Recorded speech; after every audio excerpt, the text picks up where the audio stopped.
Otep, Shalom, Salam, bonjour à toutes et à tous. J'espère que vous vous portez au moins aussi bien que l'élitisme académique dans le cœur de Web du Bois ou que la médiocrité linguistique dans un texte de l'actuel rap français. Bienvenue dans la librairie africaine. La librairie africaine, qu'est-ce que c'est? Pour celles et ceux parmi vous qui le découvrent. Bien plus qu'une émission, bien plus qu'un lieu, bien plus qu'une table ronde, il s'agit d'une mission, d'un impératif que nous impose l'histoire et qui fait écho à un constat. La Déclaration des droits de l'homme ne nous a pas tout dit. Elle ne nous a pas dit l'essentiel. Elle nous a appris que tous les hommes naissent libres et égaux en droit. Mais que nous a-t-elle dit concernant le réel, le factuel? Elle ne nous a pas dit que la vraie liberté ne peut pas faire l'impasse de la lecture. Elle a oublié de nous préciser que les livres délivrent. Sans les livres, nous demeurons prisonniers, que ce soit de nos émotions, de notre mémoire, de notre traumatisme, et j'en passe. Avec les livres, au contraire, nous accédons à l'émancipation, nous accédons à la lumière, nous accédons à l'enrichissement, tant sur le plan individuel que collectif. Raison pour laquelle notre mot d'ordre se résume en une phrase clinquante: lisons ou mourons. Et nous avons décidé de vous faire vivre pour atteindre la meilleure version de vous-même. Et aujourd'hui, dans cette perspective, nous allons consacrer un épisode à une notion qui nous est chère, qui m'est tout particulièrement chère, l'éducation. Avant de vous en dire davantage, je vais quand même prendre le soin de présenter les princes et la princesse de la lecture et de l'éducation qui vont animer avec moi cet échange qui s'annonce riche et salutaire. Honneur aux dames. Mariam, sois la bienvenue. Merci beaucoup. Comment vas-tu? Je vais bien, merci beaucoup. Merci d'être ici et puis merci aussi de m'avoir invité. Je t'en prie. Frère Guy, comment vas-tu? Salut, ça va et toi? Ça va, sois le bienvenu. Ouais, je suis content d'être là. Plaisir partagé. Frère Franz, comment vas-tu? Ça va très bien, en pleine forme. Ça va, merci. En pleine forme. Nous avons également le frère Mbeko qu'on ne présente plus, mais que j'aime toujours prendre plaisir à présenter. Merci Herman, je suis content d'être parmi vous, content d'être là et on espère tous faire une très belle émission. Et enfin, nous avons un jeune frère qui est déjà grand par la matière grise, grand par la conscience politique, grand par l'engagement. Et pour cause, il est l'auteur de cet ouvrage, le frère Dylan Aïssi. Sois le bienvenu. Merci beaucoup. Merci pour l'invitation. Ben, merci à toi. Alors, on va commencer, on va mettre les pieds dans le plat avant de rentrer dans des questions politiques, historiques, autour de l'éducation. D'abord, individuellement, rapidement, histoire que chacun ait un regard un peu précis sur nos parcours personnels. Quel a été votre parcours éducationnel? Quels souvenirs vous en gardez, individuellement? Individuellement, je peux commencer? Je t'en prie. Moi, je garde un parcours très sympathique. Moi, j'ai toujours aimé l'école. J'aime toujours l'école parce que je continue à intervenir dans les écoles et dans les prisons pour mineurs, pour lutter contre le harcèlement, la discrimination. Et c'est vrai qu'à un moment donné, dans ma vie, j'ai voulu faire plusieurs métiers. On m'a fait comprendre que c'est pas possible, sans m'expliquer pourquoi. Puis c'est vrai que moi, je me suis beaucoup protégée sur certaines choses de ma vie. Puis j'ai aussi un événement tragique qui a fait que je suis aussi là aujourd'hui. Et c'est vrai que tout peut basculer, d'une minute à l'autre. Et c'est vrai que moi, l'école, c'est une sorte d'émancipation pour moi et pour ma famille et mes amis. Et c'est vrai que pour moi, l'école, c'est l'émancipation, l'élévation et surtout, en tout cas, moi, à mon époque, j'avais beaucoup ce respect envers les professeurs. Même si j'étais pas une très très bonne élève, mais artistiquement, j'étais apparemment assez douée. Mais c'est vrai que j'ai voulu faire un parcours, mais on m'a fait comprendre, on m'a dit, Mariam, c'est pas possible, sans me donner des explications. On m'a dit, Mariam, tu peux pas faire ça. Tu as aimé l'école, mais en Ouais. l'école ne t'a pas toujours aimé. C'est ça. Moi, j'ai eu un rapport longtemps compliqué avec l'école, jusqu'à ce que j'en sorte, après l'obtention de mon bac. C'est-à-dire que je pense qu'il y a une dimension où, et de façon très factuelle et qui s'explique que l'école ne donne pas, en tout cas n'investit pas les mêmes moyens, n'investit pas assez de moyens à l'échelle l'ensemble des jeunes. Il y a aussi une responsabilité, je pense, avec le recul, je m'en rends de plus en plus compte. Un manque d'investissement, de présence, je pense que je ne trouvais pas ma place. Ce qui a fait que assez rapidement, il y a un certain nombre de voix qui se sont limités. Et parallèlement à ça, j'avais beaucoup de personnes qui étaient assez inspirantes pour pouvoir m'ouvrir d'autres perspectives, ce qui m'a nourri en parallèle de mon parcours purement académique. Et j'ai commencé à aimer apprendre lorsque je suis sorti de l'enseignement secondaire, lorsque je suis allé à l'université. Et ça me permet aussi de reprendre et de repenser ma trajectoire éducative. D'accord, donc l'école était pourtant un cauchemar, et le goût de l'apprentissage, tu vas te à l'extérieur. C'était un cauchemar académique, c'était une récréation permanente. Donc je pouvais aimer y aller, mais pas pour les bonnes raisons. Ok, merci. Franck? Oui, moi l'école, j'aimais bien y aller, mais arrivé à un certain moment, quand on arrive au niveau des études supérieures, après le baccalauréat en fait, je trouvais que ça manquait de pragmatisme, parce que moi j'ai fait des études de commerce, et un peu de théorie, beaucoup de pratique c'est bien, et le problème c'est qu'en France, c'est vrai qu'il y a des voies qui nécessitent beaucoup plus de théorie que d'autres, mais par exemple dans le commerce, moi j'ai choisi cette voie volontairement, j'ai fait la voie professionnelle de manière volontaire, parce que je savais que je voulais faire tout ce qui était commerce, grande distribution, mais il y a trop de théorie en fait. Et moi j'aime bien être sur le terrain, un peu de théorie et beaucoup de pratique. Et je me souviens que des fois, j'avais des facilités en cours en fait, parce que je parlais déjà 3 langues, j'allais aux États-Unis depuis l'âge de 12 ans, donc je voyais des afros qui entreprenaient, etc. Ça m'inspirait. Et je voulais lancer une boîte d'une manière ou d'une autre. Et l'école, pour moi, c'était un peu de l'endormissement. J'y allais quand même. Bon, j'étais pas parmi les meilleurs élèves, j'étais pas parmi les pires non plus. Mais j'avais des notes plutôt correctes. Mais c'est vrai que le manque de pragmatisme dans les études, dans mon domaine en tout cas, en termes de commerce, grande distribution, c'était, par exemple, on n'a eu aucune intervention extérieure des personnes qui avaient travaillé dans les domaines qu'on étudiait, par exemple. Et moi, j'étais quelqu'un qui aimait bien aller sur le terrain, qui allait démarcher les gens au culot, etc., depuis tout jeune, qui lisait beaucoup et qui lit encore beaucoup. Donc, beaucoup de théorie, pas de pragmatisme dans un milieu où il faut savoir vendre. Je trouvais que c'était un peu incohérent. Voilà. Donc pour toi, l'école, c'était une sorte de somnifère coupé du réel. Dans mon domaine à moi, en termes de commerce, oui. Dans le commerce, je trouve, oui. D'abord, on fait des études de commerce, aucune intervention extérieure, ne serait-ce que d'un vendeur, d'un responsable de restaurant ou de magasin, etc. Ben, je trouve que c'est que de la théorie dans ce domaine-là. Alors, si j'étais chimiste, peut-être ce serait cohérent, mais j'ai pas fait des études de chimie. Donc là, de pas avoir de retour de personnes qui sont dans le réel, en fait, ben, en fait, je trouve que c'est un peu, pas de perte de temps, mais quand on est confronté au réel et qu'on arrive en magasin après, qu'on arrive dans une entreprise, ils nous regardent un peu, on leur sort des théories, des choses, ils disent non, ça se passe pas comme ça ici, telle manière, telle manière. Après, c'est bien pour la structuration. L'école, c'est important, ça permet de structurer les idées, d'avoir le sens de l'organisation, de la discipline. Mais en termes de pragmatisme, je répète encore une fois, dans les études de commerce, je trouvais que ça manquait de pragmatisme. Très bien. Avec la réalité. Merci. Pour te répondre, j'ai eu plusieurs phases. J'ai eu la phase primaire, élémentaire, où je pense que j'ai beaucoup aimé. Et puis, arrivé collège, lycée, ça a été la débandade. J'ai trop vu d'inégalités, de violences, j'ai trop subi de choses qui m'ont traumatisé et qui, parallèlement, m'ont donné une forte volonté de créer ma propre école. Traumatisé? Ouais, il y a beaucoup de choses. Il y a beaucoup de choses. S'il te plaît. Quand t'es un garçon, tu te construis. Moi, j'ai perdu mes cheveux très tôt. Je donne souvent cet exemple-là. J'ai perdu mes cheveux, j'avais 13 ans. Quand on commence à te tailler, à se moquer de toi, tu vis avec ces traumatismes tout au long de ta vie.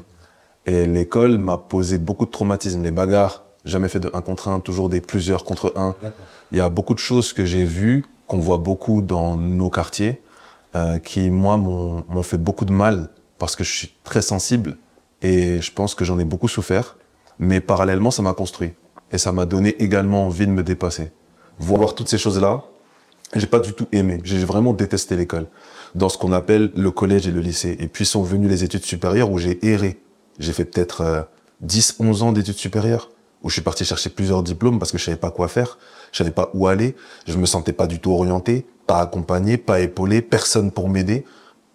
J'avais pas un métier en tête. Souvent, quand on est jeune, on se dit on va être banquier, pompier, policier, ceci, docteur, avocat.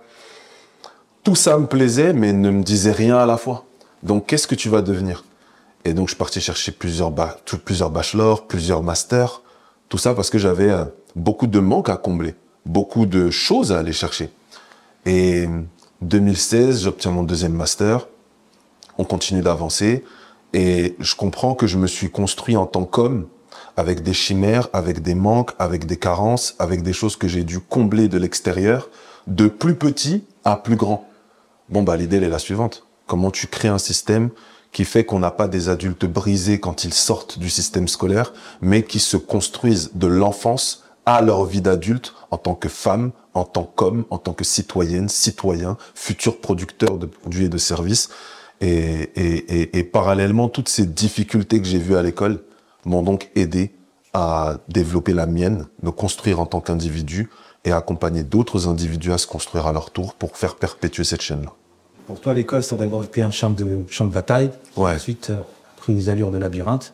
Quand tu t'es trouvé, tu t'es transformé en architecte de l'éducation. C'est beau, merci poète. Je t'en prie.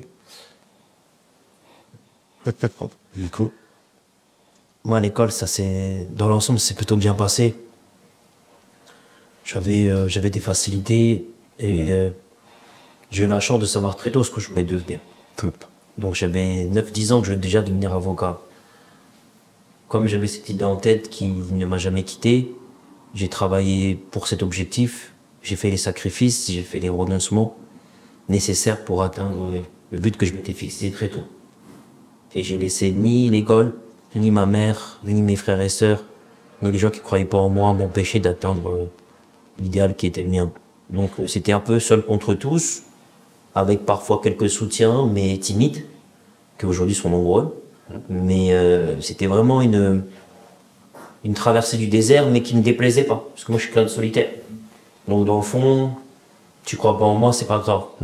Parce que je sais que la force qui est la mienne ne va pas m'empêcher, au contraire, d'aller là où je vais. Mais l'école, ça a été quelque chose d'agréable. J'en garde de bons souvenirs, j'en garde des bonnes amitiés. Et en général, je suis encore en contact avec mes amis d'enfance. C'est que j'ai rencontré au primaire, au collège, que j'ai croisé au lycée, que j'ai croisé à la fac, que j'ai croisé partout où j'ai eu l'occasion d'évoluer. Donc je suis très satisfait de mon parcours scolaire.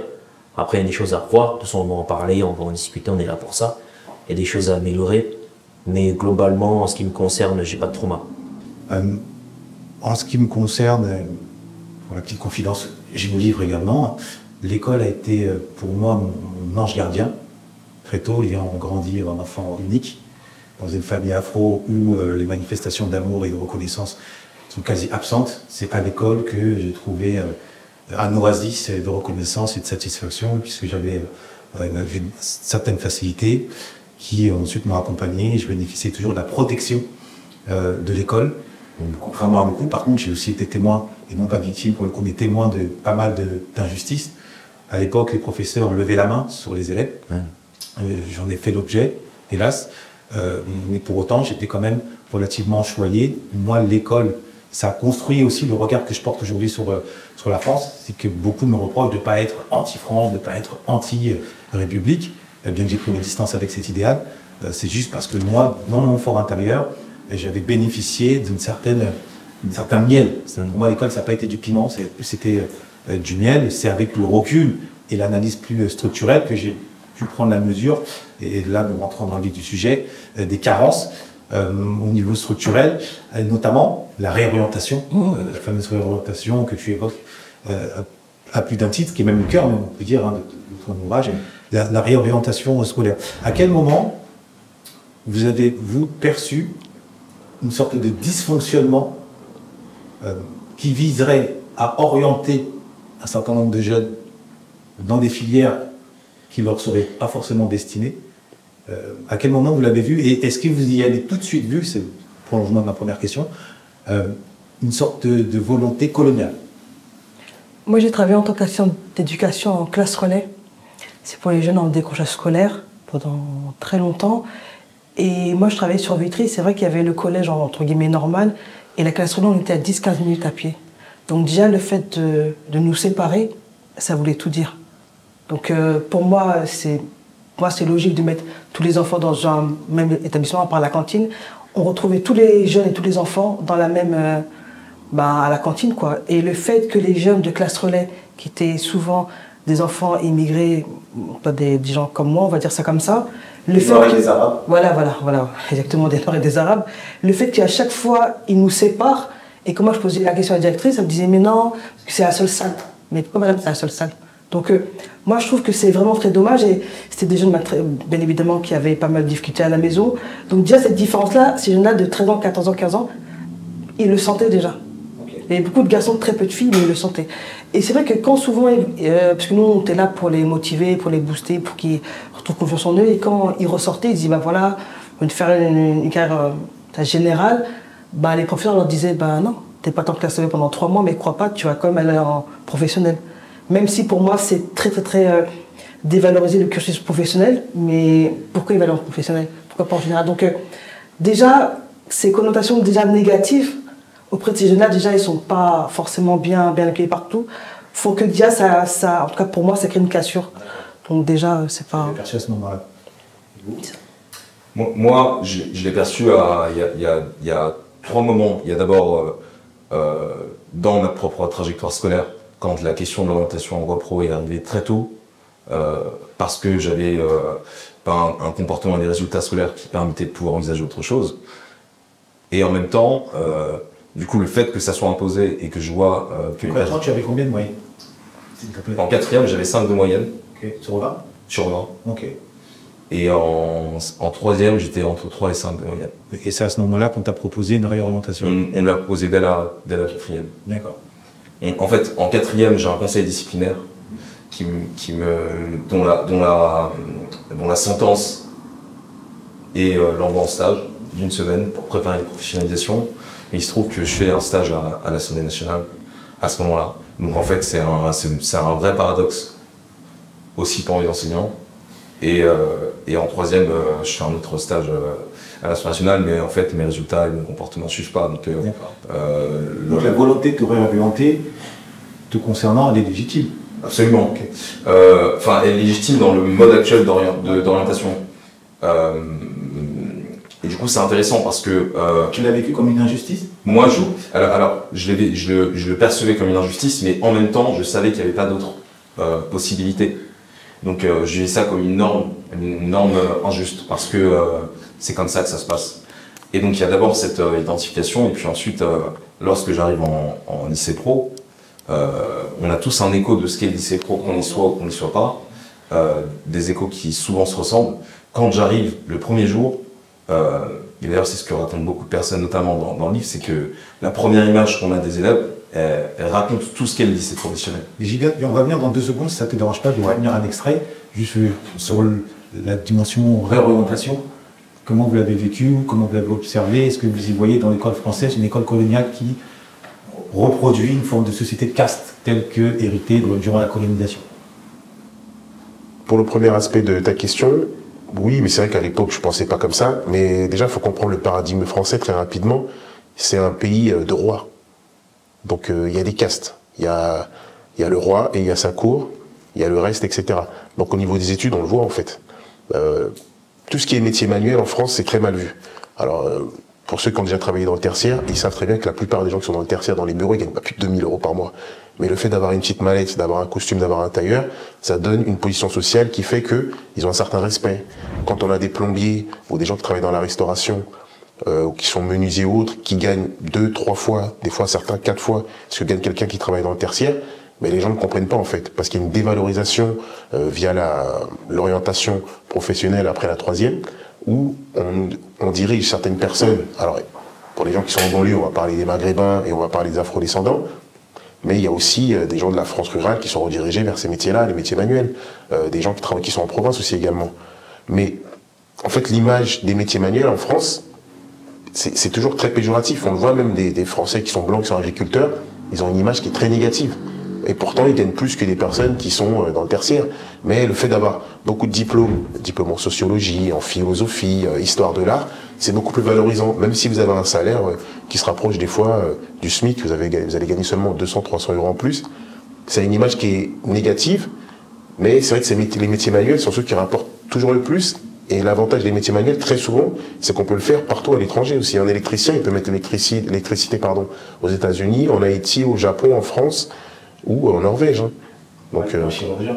La chirurgien aussi, bien sûr. Pour toi, en résumé, l'école française est-elle coloniale ou est-elle juste monarchique? Non, pas, je dirais pas colonial, je dirais monarchique, puisqu'en vrai, demain, il n'y a plus de maghrébins, il n'y a plus d'afro-descendants. Ce système-là, au niveau de l'éducation, il va rester. Ok. Très bien, merci. Faut déjà comprendre comment l'école, elle est pensée. C'est juste en 1792, je crois, que Condorcet permet d'instaurer une vraie école publique pour tous. Condorcet s'est battu toute sa vie, pendant une 50aine d'années, sur comment abolir l'esclavage, rétablir l'égalité homme-femme et permettre à tout le monde de pouvoir aller à l'école. À l'époque, la question de noir, d'arabe, elle n'existe pas. Soit on est dans les colonies, soit je ne sais plus exactement quelle est la date de l'abolition de l'esclavage, mais soit on est dans cet état-là. Il y a 2 dates. Hein. Ouais, il y a 2 dates pour moi, c'est pour ça que je ne sais plus laquelle, vous me direz, mais bon. En tout cas, en 1792, le monsieur là, il se bat tout seul contre tout le monde pour permettre aux paysans d'avoir accès à la même éducation que l'élite sociale. Ces travaux n'auront été acceptés que plus d'une centaine d'années plus tard. Et le sujet de la réorientation de l'école, il est là. Il est qu'aujourd'hui, on divise la France en la centralisation de Paris et des très grosses agglomérations, la ruralité et les QPV. Force est de constater que les moyens ne sont pas les mêmes. Qu'est-ce que c'est que le QPV? Quartier dit politique de la ville ou quartier prioritaire de la ville, c'est une politique qui a été décidée quand on a commencé à mettre en place des ministères de la ville, notamment avec Najat Vallaud-Belkacem, si mes souvenirs sont bons.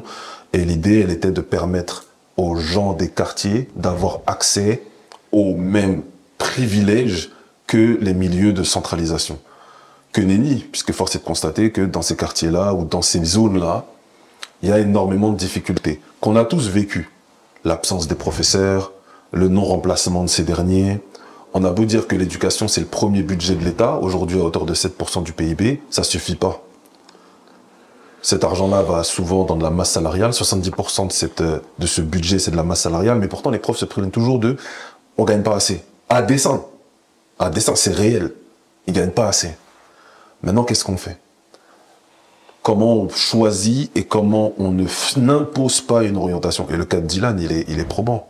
Comment un jeune homme qui ne trouve pas son compte à l'école et qui a des 4 de moyenne en 4e, aujourd'hui nous pond un livre et discute avec les élites de ce pays pour faire des propositions de loi. C'est-à-dire qu'il faut repenser l'école comme elle est donnée et comme elle est imposée en système éducatif pour nous permettre d'avoir des génies qui sont valorisés dès le plus jeune âge et dont on détecte les talents cognitifs dès le plus jeune âge pour les amener vers leur vraie voie d'excellence. Et le problème, c'est qu'en France, on ne valorise que le moment du diplôme, de la diplomation. On ne valorise que les lycées. Que ce soit de l'école publique ou de l'école privée, il y a plus de moyens qui sont donnés à partir du lycée. Donc de la terminale, là, on va passer notre fameux bac. Mais c'est avant, en fait, que les disparités, elles se font et que tout se joue. Puisqu'on demande à des gosses, des enfants, de choisir leur orientation dès le collège. Aujourd'hui, au lycée, on a des lycéens, c'est plus comme nous à l'époque, et encore avant pour nos parents, bac A, B, C, D, E. Aujourd'hui, c'est tu choisis ta spécialité dès que tu es au lycée. Mais comment je fais? Je sais même pas de quoi on parle, je connais pas les métiers, je connais pas les voies. Moi, je sais juste que mon cousin, il fait de la fibre optique, et que tous ceux qui me ressemblent, ils vont en faire. Et que depuis que je suis petit, on m'intéresse qu'à la mécanique, qu'aux voies dites de garage aujourd'hui, parce que je n'ai pas, en fait, de vue sur des métiers. Donc, tu n'associes pas l'école française à une quelconque politique ou visée coloniale, mais plutôt à un élitisme hérité de la monarchie. Oui, rejoint un peu, oui. Okay. Parce que c'est clairement comme ça que c'est pensé. Okay. Est-ce que tu as un regard là-dessus? Je dis que en France, l'école française, c'est pas une école coloniale. C'est une école française qui valorise l'histoire de France et qui valorise d'abord l'intellectuel. Puisqu'en France, on est d'abord un pays d'intellectuels. Du coup, on a une certaine distance, voire un certain mépris pour les activités manuelles. Parce que les activités manuelles, on les sous-traite à d'autres classes. Et on les sous-traite à d'autres races. Ça a souvent été les Italiens, les Polonais, les Arabes, les Noirs. Parce qu'on ne se salue pas les mains. Aujourd'hui, tout le titre, la revanche des pros, on valorise l'artisanat. Notamment dans le monde du luxe. Le fait à la main, ça a de la valeur aujourd'hui. Le fait maison, ça a de la valeur dans la restauration, dans les sacs, dans la maroquinerie. Quand c'est fait à la main, c'est 20%, 30% en plus en termes de prix. C'est comme les produits bio. Donc aujourd'hui, on observe que on a de plus en plus d'hommes et de femmes qui voient d'un bon œil les métiers de l'artisanat. Et notamment pendant le Covid, on a beaucoup d'hommes qui sont réorientés. Pour faire les masques.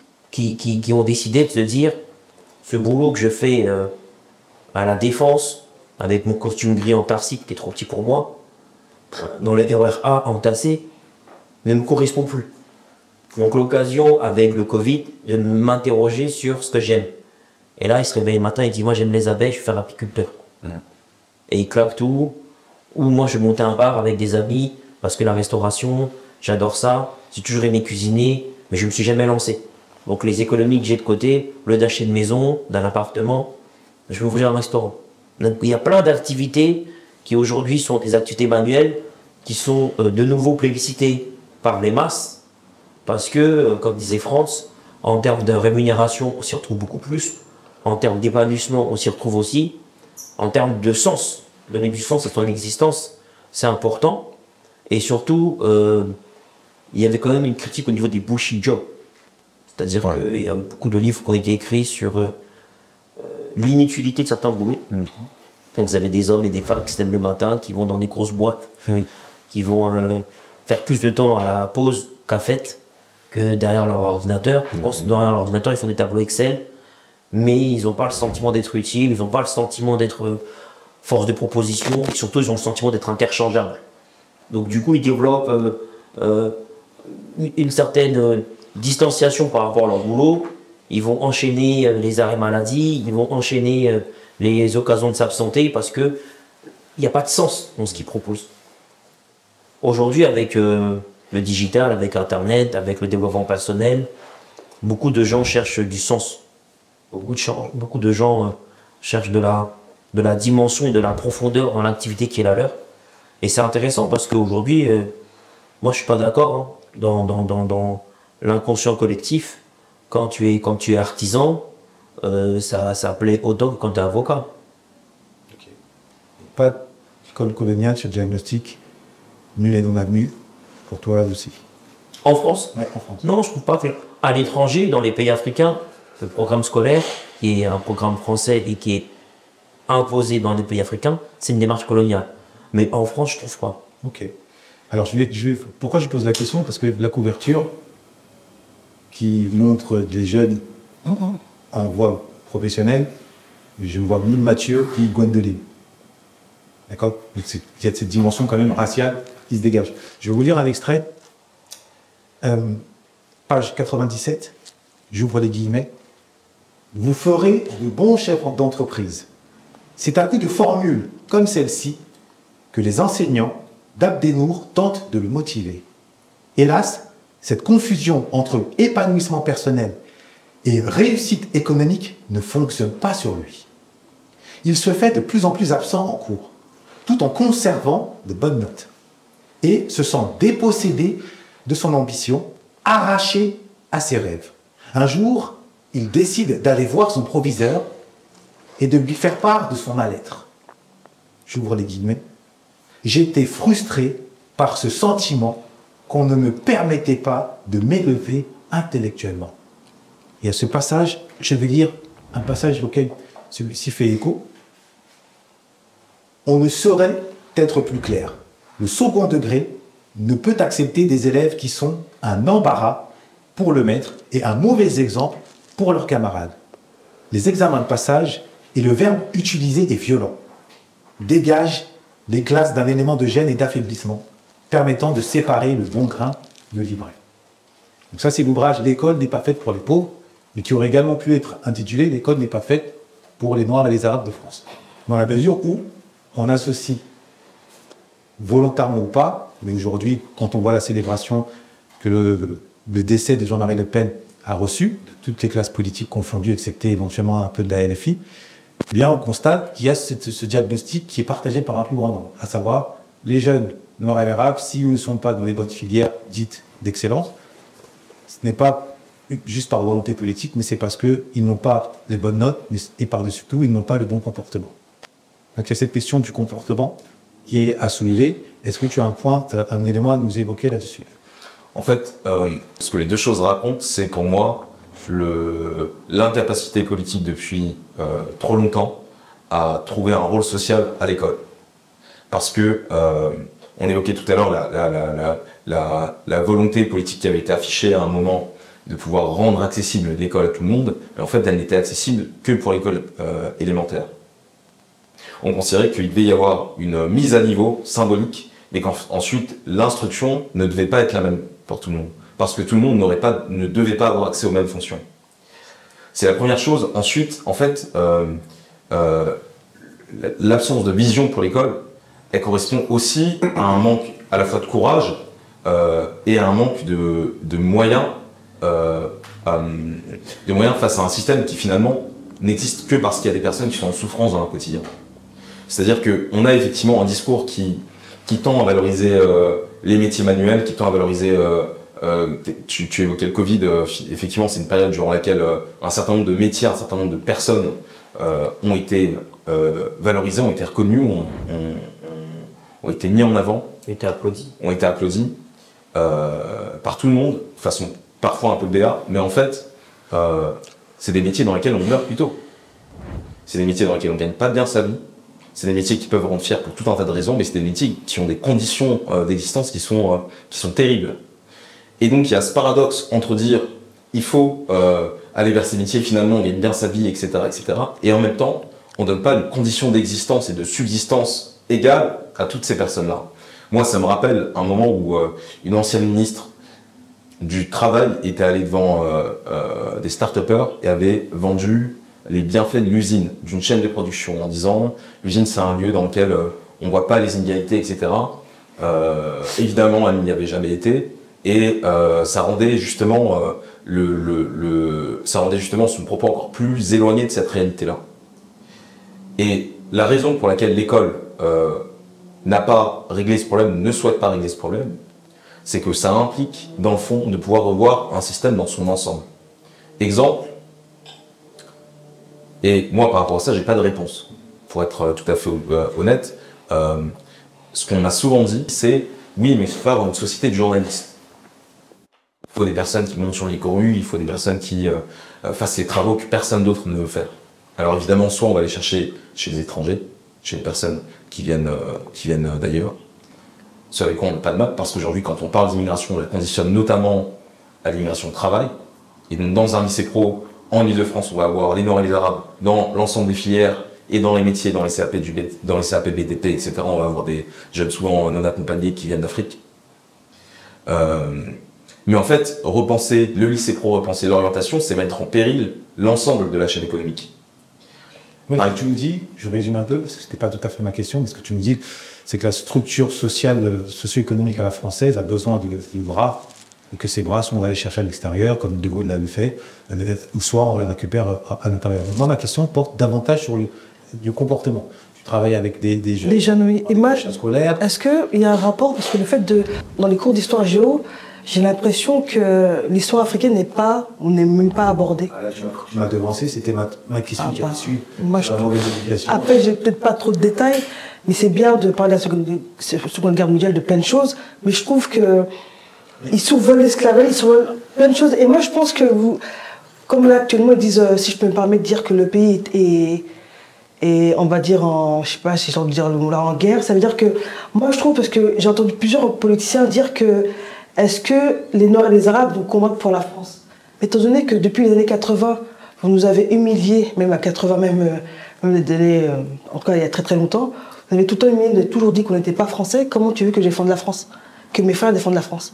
Et malgré tout, ça j'ai oublié de le dire, moi je voulais faire l'armée, mais mon père a refusé, parce qu'il trouvait que c'était extrêmement dangereux. Donc le fait que tu me valorises, que quand je gagne la Coupe du Monde, où pour toi je suis nécessaire, où je suis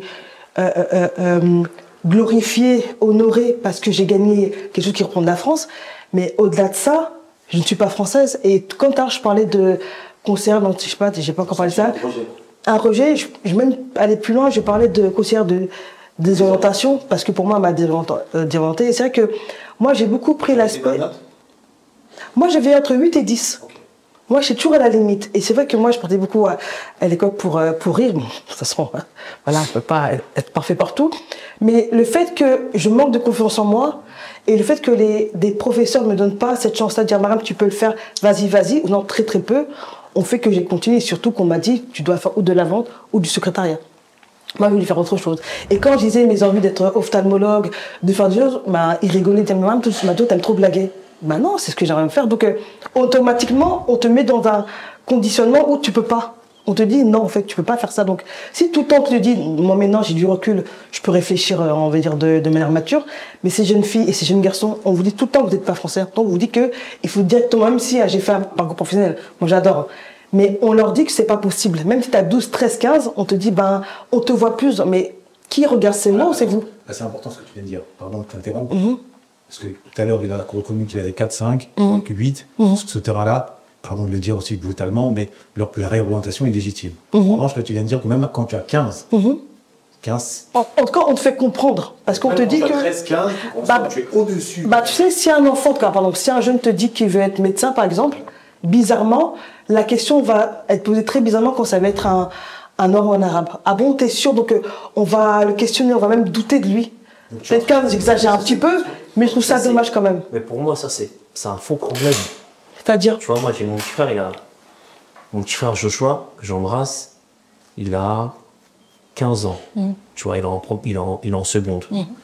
Et il y a quelques semaines, il vient à mon cabinet, il me dit, ouais, faut que je choisisse mes vœux pour l'année prochaine. Je lui dis, écoute, tu vas aller en général. Il m'a dit, ouais, mais pourquoi? Je lui dis, comme ça, tu te laisses le choix de choisir. Tu te laisses le choix de réfléchir ce qui te correspond le mieux. Si tu t'orientes tout de suite en professionnel, tu vas te fermer des portes. Et je le dis, la générale, c'est pas pour se la raconter. C'est pas pour dire aux gens, je suis en général, on s'en fout, c'est éclaté au sol. C'est pour avoir le choix du possible. Mais si tu me permets, toi, j'ai la chance que toi, t'as un esprit ouvert, puis surtout t'as donc ils peuvent venir vers toi. Oui. T'as des jeunes qui peuvent pas venir vers leurs parents. Quand mon frère était en 3e, pourquoi la conseillère d'orientation, elle n'est pas prise sur lui? Premièrement, c'est comme tu l'as dit, j'étais derrière lui. Donc il a un modèle. Ça, c'est très important d'avoir un modèle. Et deuxièmement, ce modèle, il l'a préparé. C'est-à-dire que mon frère, il avait 14-15 de moyenne, tu parles pas avec moi, en fait. Donc, en fait, ça, c'est à la maison que ça s'est préparé. Quand tu as 14-15 de moyenne, tu peux pas après tomber sur un professeur ou la conseillère d'orientation ou de désorientation, comme on l'appelle, elle peut pas parler avec toi. C'est pour ça que je pose... C'est-à-dire que le rapport de force, il est là. Je vais te le préciser. Et c'est là qu'on manque, excuse-moi frérot, c'est là qu'on manque, nous, de volonté de puissance. Mais attends, la volonté, si je peux... Quand tu as 14-15... Un manque de confiance, c'est ce que je disais un petit peu. Quand tu as 14-15, t'as pas un problème de confiance, parce que tu bosses. C'est pour ça que la fille, il faut qu'on soit bien clair. Il faut qu'on soit clair là-dessus, c'est un message très important. Quand on excelle scolairement, on ne subit pas l'influence négative des conseillers de l'enfant. Mais même de tes parents, je vais t'expliquer un truc. Professeur, des fois. Non, mais je vais aller plus loin. Quand un élève a 14-15, il ne doit pas subir la pression des parents, la pression des profs, la pression du conseiller ou de la conseillère d'orientation, et la pression de ses camarades. Il doit être imperméable à ça. Mais là, on parle de quel élève, là? Bah, celui de 14-15. Mais pourquoi est-ce qu'on ne parle pas des autres on parle des autres. Non, mais quelle origine? On va parler des autres. On a pris l'exemple du 14-15. Pourquoi j'ai pris cet exemple? On va parler des autres. Pourquoi j'ai pris cet exemple? Pour moi, je parlais de tous les élèves. Pourquoi j'ai pris cet exemple? Parce que Malcolm X, on connaît tous son parcours, il avait la possibilité, par ses résultats scolaires, de devenir avocat. D'accord? Donc il est excellent. Pour autant, on le dit, un nègre avocat, arrête de rêver, on l'a réorienté. Donc ça, c'est un système structurellement raciste. Or, en France, la question se pose. On a tous écouté le texte de Oxmo Puccino, dans son fameux, son premier album Immortel, où il fait la fameuse métaphore sur BP chaudronnerie. D'abord chaussures, les gens m'ont attendu pour marcher, moi, BP chaussures, oui, bah alors parce que là, BP chaudronnerie. Bon, donc il y a cette question fondamentale. Est-ce que l'école nous réoriente volontairement en dépit de nos bons résultats, ou alors est-ce qu'elle profite d'un certain nombre de déficits à la maison, environnementaux, familiaux, qui nous, hélas, nous poussent à avoir de mauvais résultats scolaires? C'est ça la question. Mais pour moi, c'est crée notre malheur ou à profit de notre malheur? C'est une question qui s'étend aussi pour les élèves en échec scolaire. Parce qu'en fait, c'est pas plus normal qu'un élève en échec scolaire soit orienté vers le développement professionnel qu'un élève qui excelle scolairement. Parce qu'il y a d'abord la question de l'enfance et aussi la question de l'impact que ça va avoir sur un rhétoriquement, il faut bien une sélectivité. Oui, mais il n'y a pas de compétition sans compensation. Et le rôle de l'école, c'est de permettre à tout le monde d'atteindre son objectif de vie. Ou en tout cas de permettre à tout le monde d'avoir une perspective sur des objectifs de vie qu'il pourrait atteindre. Et c'est le texte de l'école, c'est l'ambition de l'école, en tout cas sur le papier. En tout cas, c'est le pacte républicain. C'est le pacte républicain. Ça rentre en contradiction avec les faits, mais comment est-ce qu'on imagine une société saine quand à 14 ans, il y a des enfants, vous allez être chaudronniers tout au long de votre vie? Ça fonctionne pas. Ça fonctionne pas plus pour des enfants à qui on dit ça que pour des enfants à qui on dit que malgré leurs résultats scolaires qui sont excellents, ils ne pourront pas avoir accès. Et c'est important de pouvoir étendre cette problématique, y compris aux élèves en échec scolaire, parce que c'est aussi un sujet qu'on va trouver chez ceux qui viennent de milieux favorisés, qui même avec 8, 5, 6 de moyenne, vont aller vers la voie générale. Dans les lycées français et l'étranger, la voie professionnelle n'existe pas. Et donc en fait, c'est pas tant la question du résultat scolaire que de l'aspiration qu'on donne à tout le monde de pouvoir devenir ce qu'il a envie d'être. Alors, très belle remarque. Moi, je voulais juste qu'on soit clair de façon définitive sur la question raciale. Donc là, on a évacué. J'ai une donnée sur la question raciale en France. 70%, 75% des garçons d'origine subsaharienne sont orientés en lycée professionnel. Et c'est pour ça que je pose la question. C'est une volonté, selon toi, qui est le mieux placé parmi nous sur ces questions-là, étant en première ligne, est-ce que c'est une volonté ou c'est juste la conséquence d'handicap, notamment, ça c'est le cheval de bataille, sur le terrain linguistique? Moi, je pense que c'est la question du handicap. Je pense que c'est la question du handicap et de l'opportunité. Voilà. Je pense que c'est une jonction des deux parce que, mais de façon enfin subjective, mais par exemple, il y a des familles dans lesquelles on va avoir plus tendance à orienter des élèves vers la voie professionnelle parce qu'on connaît le grand frère, parce qu'on connaît le passif. En tout cas sur le papier, etc. Donc je pense que c'est à la fois des lacunes qui s'accumulent, et qui sont le résultat de situations sociales en partie, et en même temps une question d'opportunité. C'est les deux. C'est clairement les deux. Il n'y a pas d'autre, c'est les deux. Aujourd'hui, nous-mêmes en tant que communauté, on a un déficit. On manque de rôle modèle, on manque d'esprit qui savent tout de suite ce qu'ils veulent faire et qui se donnent les moyens, les sacrifices pour pouvoir y arriver. Et on a un appel d'air de la rue qui nous dit que de l'autre côté, c'est beaucoup plus simple, alors il faut pouvoir y aller pour s'en sortir. On a tout un tas de codes qui gangrènent l'absence des parents dans le rôle éducationnel des enfants, l'absence de modèle. Tout ça, ça gêne et ça gangrène et ça profite au système éducatif. Si on t'envoie en pro, c'est qu'on ne sait pas quoi faire de toi. La question elle est simple. On t'envoie en pro parce que aller en général, il y a une voie. En fait, à l'origine, il y a une voie. C'est la voie de la générale. Mais du fait que on sache pas quoi faire de ton profil, on sache pas quoi faire de ton comportement, on sache pas quoi faire de tes notes, on a distingué les voies pour en donner une autre qu'on appelle voie de garage, la voie professionnelle. Apprends vite un métier. Dépêche-toi de créer du PIB, dépêche-toi de faire quelque chose, parce que tu ne pourras pas accéder à l'élite intellectuelle, ou en tout cas, on n'a pas envie de t'y emmener. Est-ce que c'est racial? Est-ce que c'est colonial? Est-ce que c'est de caste? Est-ce que c'est d'élite? Je n'ai pas la réponse à cette question. Je sais juste qu'en France, on a un pays de normes et un pays de moules. Si tu rentres dans le moule, tu bénéficies de toutes les voies. Si tu débordes du cadre, malheureusement, tu n'y as pas accès. Pour moi, c'est pas racial. J'explique pourquoi. Racial, ça voudrait dire qu'en France, c'est l'apartheid. Exact. Et ce n'est pas le cas. Et c'est pas l'apartheid en France. Et moi, je serais très ingrat. C'est bien de le dire. Moi, je serais très ingrat si je laissais penser un instant Qu'il y a un apartheid. qu'il y a un fonctionnement racial au niveau du système scolaire en France. On est sur un fonctionnement social. C'est-à-dire, est-ce que tu as le bagage intellectuel, est-ce que tu as le bagage culturel pour performer? Et aujourd'hui, je l'ai très bien expliqué. C'est pas tant une histoire de race, une histoire de social. Si malheureusement chez toi, tu n'as pas accès à des livres, tu n'as pas accès au musée, tu n'as pas accès à des expositions, et tu ne bénéficies pas de manière régulière de la connaissance que l'école valorise, Tout à fait. en matière de références littéraires, en matière de références artistiques, en matière de références architecturales, de manière générale culturelle, tu as un déficit. C'est tout. Et donc, du coup, que tu sois blanc, Noir, jaune, vert, c'est pareil. tu vas échouer. Moi, je suis dans une classe où j'avais des personnes qui étaient blanches et qui appartenaient aux gens du voyage. Et qui n'avaient pas de... Tu n'avais pas les codes. Il n'y a pas les codes. et qui étaient blonds aux yeux bleus, même il y avait des bruns aux yeux verts. Mais même des sédentaires.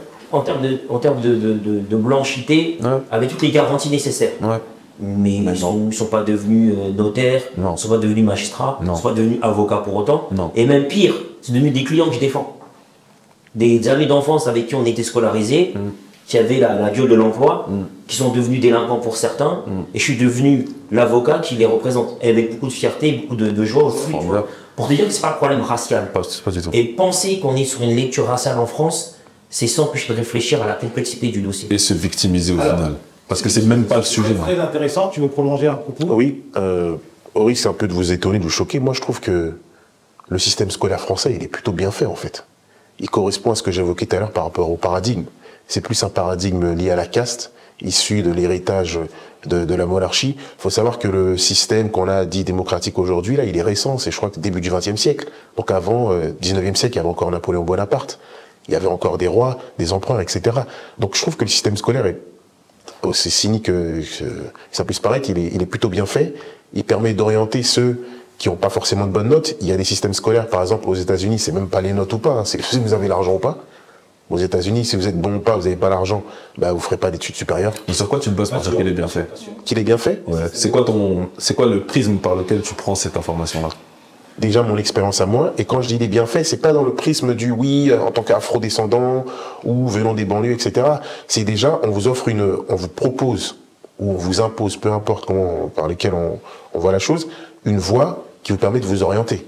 Il y a un métier, on peut vous apprendre un métier. Ça, faut savoir que les voies professionnelles, on peut ensuite se réorienter vers la voie générale. Le classement PISA, qui est censé, là, vous avez dit qu'il fait office d'autorité, classe le niveau, la qualité d'enseignement des... Les 23e. La France, elle est très loin. Et les 23e. Elle est entre la Bulgarie, elle est entre la Bulgarie et le Mexique. Des pays, c'est énorme. Est-ce qu'on peut vraiment vanter les mérites du système français? Non, j'ai pas vanté les mérites. J'ai dit que ça donnait quand même une alternative à ceux qui n'étaient pas, comme on disait par rapport aux notes, qui sont en dessous de la moyenne. Ça offre quand même une alternative. Ça veut pas dire que je suis d'accord avec. J'ai dit que je trouvais qu'il était plutôt bien fait par rapport à ça. Moi, j'aime bien parce que si on a des voies de garage, c'est parce qu'il y a des gens, d'après les critères de l'éducation nationale, vous avez 7, 8, 5, 4, 9 de moyenne, on va vous mettre dans cette voie-là. Moi, j'ai pas dit que j'étais pour, hein. Le dire que je trouvais qu'il était plutôt bien fait ne veut pas dire que je suis d'accord avec dans son entièreté. Mais tu parlais des États-Unis très rapidement, pour avoir vécu là, un petit peu là-bas et parler anglais. Les États-Unis, on peut être un très bon élève, bénéficier de bourse. Mais on peut être un très bon élève, pas bénéficier de bourse non plus. Aussi également. Ah bah oui. Le système scolaire français, au moins le système scolaire français, si on est un très bon élève et qu'on vient des quartiers populaires, vu qu'il y a une gratuité quand même dans les études, etc., on peut s'orienter vers des écoles, des grandes écoles, par exemple. Aux États-Unis, tu peux démontrer par tes résultats scolaires une excellence et sans pour autant bénéficier de bourse. Mais après, les études supérieures sont payantes. Pour avoir une bourse, il faut soit avoir un QI très développé ou avoir d'excellentes notes proches du 19 ou du 20 sur 20, mais ça ne veut pas dire forcément parce que vous êtes excellent à l'école que vous allez faire des grandes écoles aux États-Unis. Ça coûte cher l'université là-bas. Est-ce qu'aux États-Unis, parce qu'il y a toujours cette mise en comparaison, par ton intelligence personnelle, tu as des bons résultats, est-ce que tu bénéficies d'une bourse ou, au contraire, tu peux avoir de très bons résultats, mais dès lors que tu es pauvre... En équivalence, on va prendre, par exemple, nous on habite dans les banlieues ici, on va prendre Brooklyn par exemple, qui serait l'équivalent d'Aubervilliers ou de Montreuil ici, en 93 en France. Quand tu habites à Brooklyn, dans ce qu'on appelle les projects, donc les cités, tu peux être très bon à l'école. Si tes parents ont les moyens de payer l'université, tu vas aller à NYU, la New York University. Mais tu peux être très bon à l'école aussi également, et pas forcément bénéficier d'une bourse. Okay. C'est pas comme ici, en France, quelqu'un qui travaille dans une cité, il est très bon à l'école, les professeurs vont se mettre sur lui, ils vont l'orienter vers une voie générale, il va pouvoir ensuite faire des voies, des filières, etc., comme Sciences Po, l'ENA, etc. Aux États-Unis, je dis pas que c'est impossible, mais là-bas, c'est l'argent. C'est pas comme en France. En France, on peut critiquer le système scolaire. Si t'es bon à l'école, il y a plusieurs voies qui s'ouvrent à toi, comme disait Mbeko. Ok. Alors, j'aimerais... rebondir, Guillaume. Pour moi, la question du fonctionnement éducatif, en fait, il se voit à la santé d'une société. Ça, c'est vrai. Une société qui fonctionne pas, c'est parce que son école, elle est malade. La société française, elle fonctionne pas parce que son école, elle est malade. Lorsqu'on voit révolte urbaine, lorsqu'on voit le mouvement des Gilets jaunes, lorsqu'on voit l'histoire des mobilisations en France, c'est des mobilisations qui sont d'abord portées par du social et dont les parties prenantes sont toutes en grande majorité des personnes qui ont un dysfonctionnement éducatif, donc qui ont été amenées à être en rupture avec le système éducatif. Donc on ne peut pas considérer que l'école fonctionne, ou en tout cas correspond à son idéal, si on a une société qui en est totalement malade. Et ce qui est intéressant, c'est que on peut faire le lien de façon très objective entre le parcours académique et la situation électorale. Les électeurs du RN sont en majorité des déporteurs du BEP-CAP, en grande majorité parce qu'il y a effectivement cette donnée sociale qui prend plus d'espace que la donnée raciale, parce que tout simplement... Encore aujourd'hui, parce que les Noirs n'arrivent pas présents sur le territoire. Ils sont concentrés. Ils sont concentrés. Attention, les Noirs, oui, les Arabes sont présents sur Ils sont présents sur tout le territoire. Mais la majeure partie du pays, c'est un pays qui est blanc, avec de la précarité qui est massive sur l'ensemble du territoire. Et donc en fait, on se rend compte que le principal facteur, c'est l'origine sociale. Et d'ailleurs, ce qui est intéressant, c'est que dans les données d'éducation nationale, un enfant issu de l'immigration, à niveau social égal avec un enfant qui n'est pas issu de l'immigration, a plus de chances de réussir. C'est un rapport de France Stratégie qui le raconte. Parce que chez les enfants dont la famille est française depuis très longtemps, la place de l'école, elle est déjà ancrée au sein du foyer. C'est-à-dire qu'il peut y avoir un traumatisme des parents et des grands-parents avec l'école. Donc l'ambition se fait plus forcément dans le cadre scolaire. Là où pour les personnes qui sont la première ou la deuxième génération de migration, l'école c'est l'espoir. Conquête. C'est la conquête. Et donc c'est intéressant d'avoir cette perspective et donc de comprendre que si la société va mal, c'est parce que l'école c'est plus du tout la priorité. Alors, on a mis en cause le rôle de l'école, le dysfonctionnement de l'école. Pour autant, c'est pas attardé, même si le frère Guy l'a évoqué, l'appel de la rue et le rapport au comportement. Tu évoques en introduction, tu as parlé d'un passif un peu tragique sur la jeunesse, sur le développement, sur l'autodestruction, au sens métaphorique comme au sens propre. Qu'est-ce que tu peux nous parler de cette tragédie qui caractérise ton... En fait, moi, mon parcours, elle a été... en fait, j'ai perdu mon frère qui s'appelait Lancier Touré, à l'Atlas Montana. Donc j'avais 15 ans, 16 ans. Et je sais que c'est à partir de ce moment-là que ma vie, elle a basculé. Parce que moi, comme je disais, je rêvais beaucoup d'un métier artistique. Et je me suis directement dirigée dans le social pour plus que ça se reproduise. Donc je me suis... Ça s'est produit dans quelles circonstances? On l'a assassiné dans 94, paix à son âme. Donc dans quelques mois, ça va faire 26 ans. Et j'ai monté après, en 2011, mon association LAS, qui porte son nom et encore aujourd'hui. Et toi, en plus, vous parlez d'RX. En tout cas, vous parlez de violence urbaine. Donc c'est... Même si ça ne s'appelait pas encore comme ça auparavant, c'est pour moi une équivalence. Et le fait que la disparition de mon frère, comme je dis toujours, ça a fait la fille que je suis aujourd'hui, la femme que je suis aujourd'hui. Et surtout, investir les associations, parce que aussi je pousse aussi les jeunes à s'investir dans l'orientation, dans les associations, dans tout ce qui est terrain. C'est important. Et surtout dans les aussi centres de quartier pour plus que ça se reproduise. Même si on a encore beaucoup, et depuis les années 2000 de plus en plus, et surtout après le Covid. Les RIC sont venus beaucoup plus après le Covid. Merci. Tu mets le doigt sur un sujet central. Okay. Parce qu'au sein de la communauté, il y a une déchirure idéologique sur ce diagnostic. Est-ce que les RIC, la violence, et plus largement l'identité ghetto, l'attitude, est résiduelle, ne concerne qu'une minorité très active et qui, comme l'arbre qui tombe, fait plus de bruit qu'une forêt qui pousse, c'est-à-dire qui met de côté tous ceux qui veulent s'en sortir, ou à l'inverse, est-ce que c'est un phénomène qui prend beaucoup d'ampleur, puis évoqué 75% des garçons qui sont réorientés, dont beaucoup se retrouvent ensuite dans la rue, 3 millions de jeunes aujourd'hui sont dans la rue. Est-ce qu'il y a une évolution de ce drame, de ce règne de la rue? En fait, c'est mon avis, je ne sais pas si je peux le dire comme ça, c'est que, c'est pas pour excuser, mais il y a certains jeunes, comme un jeune garçon, afro, dans certaines familles, ils sont beaucoup dans des familles monoparentales où les pères sont pas là, ils sont au pays, souvent, très souvent. Donc ces jeunes, c'est un petit peu livré à eux-mêmes, même si c'est pas pour autant qu'ils font n'importe quoi. Moi, je prends mon exemple, moi, mon frère, c'est un bon élève. Maintenant, j'ai 2 frères, et mon ancienné, c'est un bon élève. Et comme tout à l'heure disait le frère, le fait de l'appel de la rue a fait que certains amis voulaient qu'il sorte, qu'il fasse des choses, et notamment qu'il aide beaucoup, même qu'il sauve des gens. Sauf que des fois, la rue est plus forte que l'école. Donc à un moment donné, lui, il a lâché, donc il est parti avec la rue. Sauf que des fois, la rue, même souvent, elle te tue. Même si tu veux pas. Mais si oui, mes parents ont entendu qu'il a fait ça, d'accord. Mais pour moi, personne n'a le droit de ôter la vie à quelqu'un. Même si C'est peut-être qu'on a tous des carences ou des défauts peut-être, mais tu peux pas venir prendre la vie de quelqu'un. Et aujourd'hui, c'est tellement aussi devenu banal pour les années 2000 aussi par rapport aux réseaux sociaux, parce que ça on en a pas parlé. C'est vrai que là aujourd'hui, avec tout ce qu'on voit, tout ce qu'on entend, ça va très vite. Et aujourd'hui, ces jeunes-là, ils se disent quoi? Étant donné qu'ils voient beaucoup de choses aussi, qu'ils entendent aussi des musiques qui sont un petit peu urbaines, qui font, en tout cas, qui parfois incitent les jeunes à faire des bêtises. Oui, le rap, notamment, voilà, le rap. C'est que maintenant aujourd'hui, ils ont plus peur. Moi, tout à l'heure, comme je vous ai dit, moi, à l'époque, j'avais un petit peu peur des profs. Après, aussi, mon éducation fait que j'ai toujours eu peur de l'autorité, parce que mes parents m'ont éduqué comme ça. Parce qu'aujourd'hui, les jeunes, ils ont plus peur. À 14 ans, 13 ans, ils prennent une arme ou n'importe, ils te tuent avec. Fille comme garçon. Et j'ai envie de vous dire que des fois, parce que j'ai fait aussi beaucoup de risques de filles. Et tu fais porter une partie de la responsabilité de cette hyper-violence sur les épaules du rap hardcore. Pas que sur le rap, moi, je dirais un peu tout. Il y a les familles, il y a le rap, il y a l'école, il y a la rue. Il y a aussi des traumatismes que des fois les jeunes ont eu. Il y a aussi le manque de papa. Parce que des fois, il y a un jeune qui a envie d'être papa. Des fois, il y a des jeunes qui, quand ils rentrent à la maison, des fois, il y a des moments qui les disputent. Ils ont envie de, peut-être c'est bête, je veux dire, un câlin. Est-ce que ça a été ta journée? Est-ce que tu as bien mangé? Moi, des fois, je travaillais avec des jeunes qui ne mangeaient pas chez eux. Mais si dehors, ils se la racontaient, dehors, chez eux, ils ne mangeaient pas. Mais c'est même souvent ça. Donc il y a beaucoup de choses, et c'est vrai que moi il y avait une sœur qui s'appelle aussi Maria, que j'embrasse aussi, qui est des Comores. Elle parlait aussi beaucoup de l'affection à la maison. C'est très important. Donc et qu'on peut aussi partager. Et je dis pas que c'est une raison, mais ça joue beaucoup quand même, je trouve.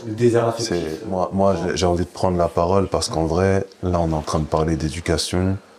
Je sais pas où on va et quels sont les objectifs qu'on doit tirer de la conversation. Mais ce que vient de dire Mariam, je voulais tellement qu'on arrive là. C'est le cœur du sujet. Bah oui.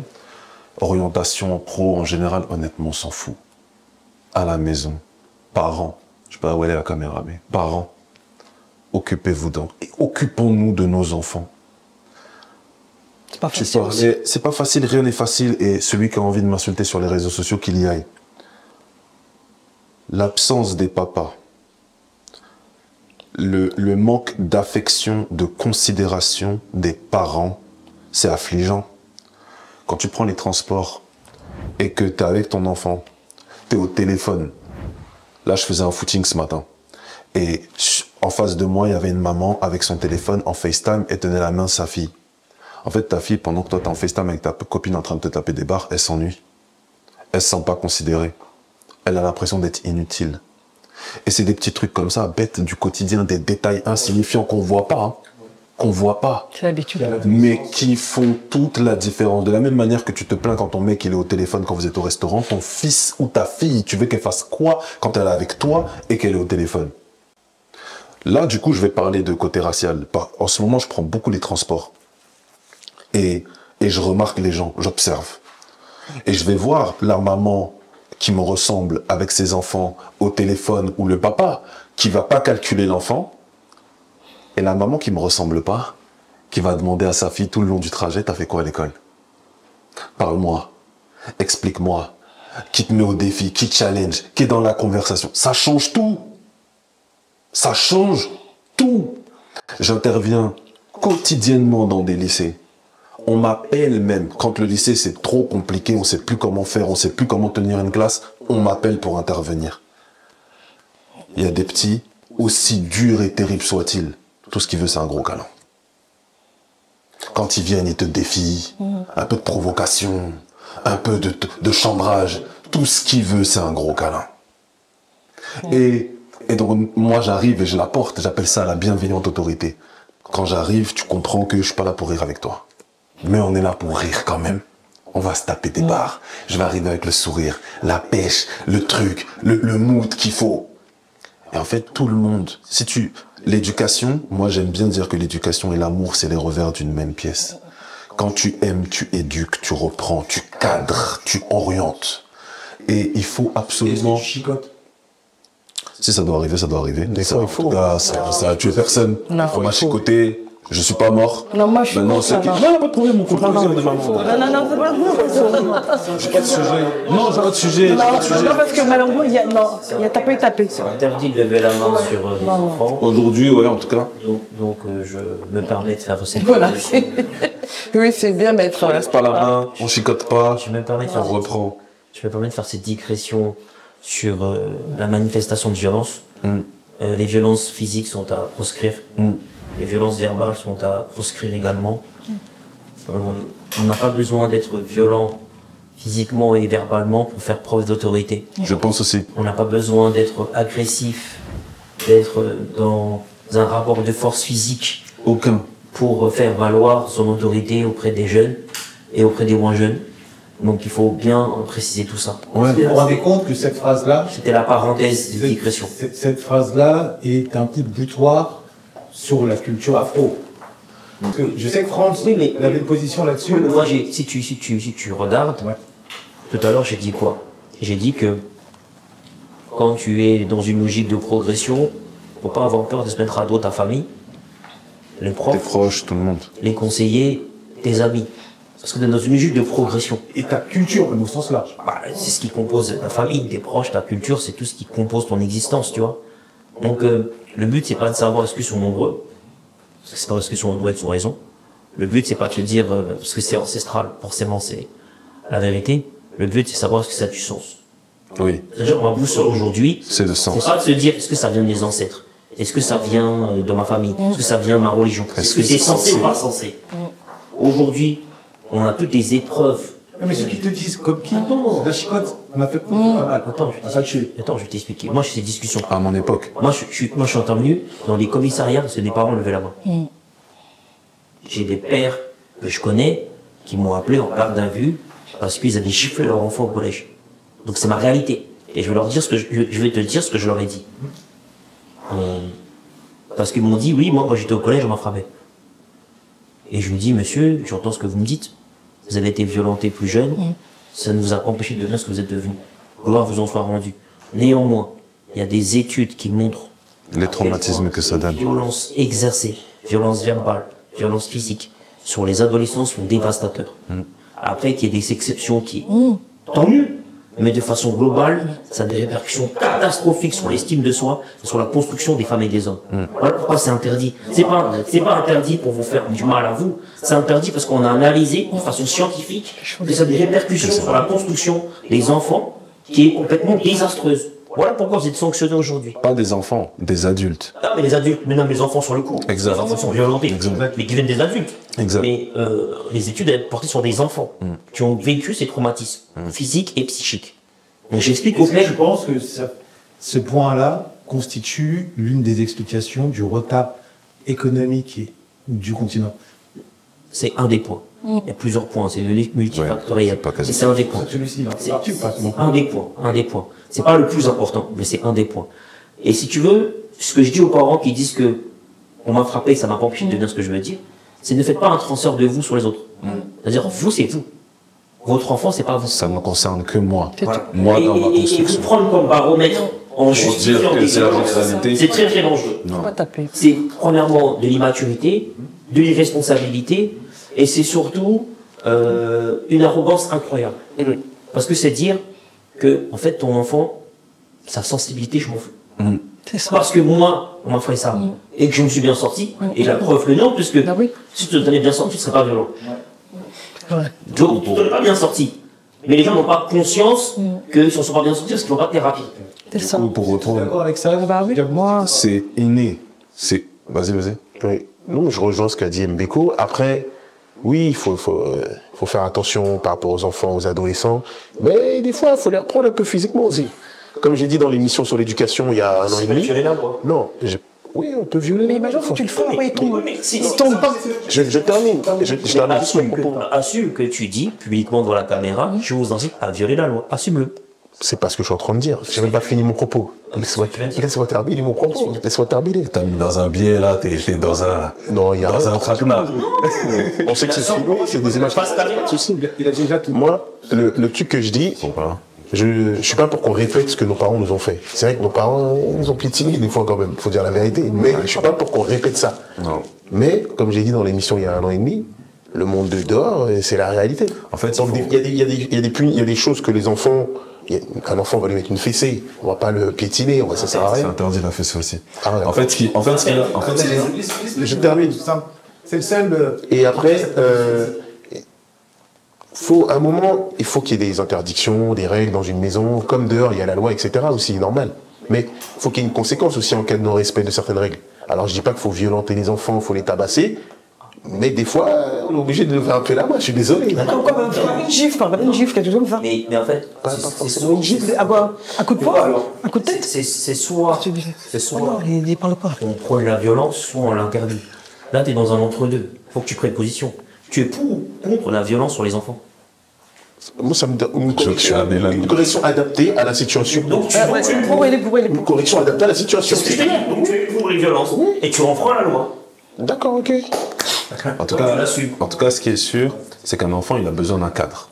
J'ai été frappé, je suis pas mort, gloire à Dieu, mais un enfant aujourd'hui, il a besoin d'un cadre. L'idée n'est pas de reproduire des violences, qu'elles soient verbales, qu'elles soient psychologiques, qu'elles soient physiques, qu'elles soient morales ou de quelconque type. Mais un enfant, il a besoin d'un cadre.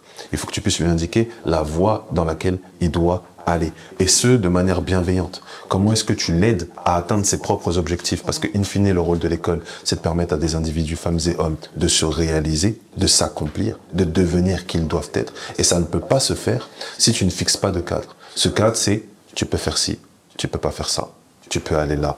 Si tu restes dans ce cadre-là, tu peux t'émanciper, tu peux te développer, Il y a des enfants. tu peux croître. Beaucoup Non, mais logiquement. de filiation, non. Il y a des enfants autour de ta. Non, pas de mourir. Qui va reconnaître ses enfants, qui va pas les reconnaître. Voilà. Voilà. Ça peut exister. Non, non, c'est juste pour savoir, parce que le rapport à l'autorité, Ouais. même si moi j'ai banni la violence en termes de châtiment, au quotidien, quand tu es confronté à des enfants taper. qui n'obéissent pas malgré toute ta pédagogie, ça demande beaucoup de calme, Beaucoup de patience. beaucoup de patience, et c'est pas donné à tout le monde. Oui. Honnêtement. Personne ne dit que c'est facile. C'est C'est facile. Mais Ça ça fait fait un défi, et ça vient à ma question. Comment des enfants peuvent-ils éduquer d'autres enfants? Parce que être adulte, être parent, c'est pas juste un âge, c'est aussi une certaine maturité. Bon, beaucoup de parents, officiellement sur le papier, dans les actes, immatures. Ils ont 14 ans d'âge, non? Voilà. Comment casser? Mais c'est là où tu prends des cours. C'est là où tu prends des cours. C'est là où tu t'entoures de professionnels. Moi, je trouve que on n'arrive pas à tout faire. Parent, c'est un métier pour lequel tu n'as aucun diplôme. Tu deviens parent. Il y a un code de la parentalité. Il y a un droit des parents. Il y a un droit des enfants qui connaissent ce code, qui connaissent ce livre. Aujourd'hui, il faut s'entourer de pros. Aujourd'hui, il faut se faire aider. Il faut tout un filage pour faire un enfant. C'est pas qu'une expression, c'est une réalité. Comment est-ce que tu t'entoures? Comment est-ce que tu t'investis là où vont tes enfants? Que ce soit le sport, que ce soit l'école. Comment tu t'entoures de ces professionnels-là pour pas que ton enfant il t'entourloupe?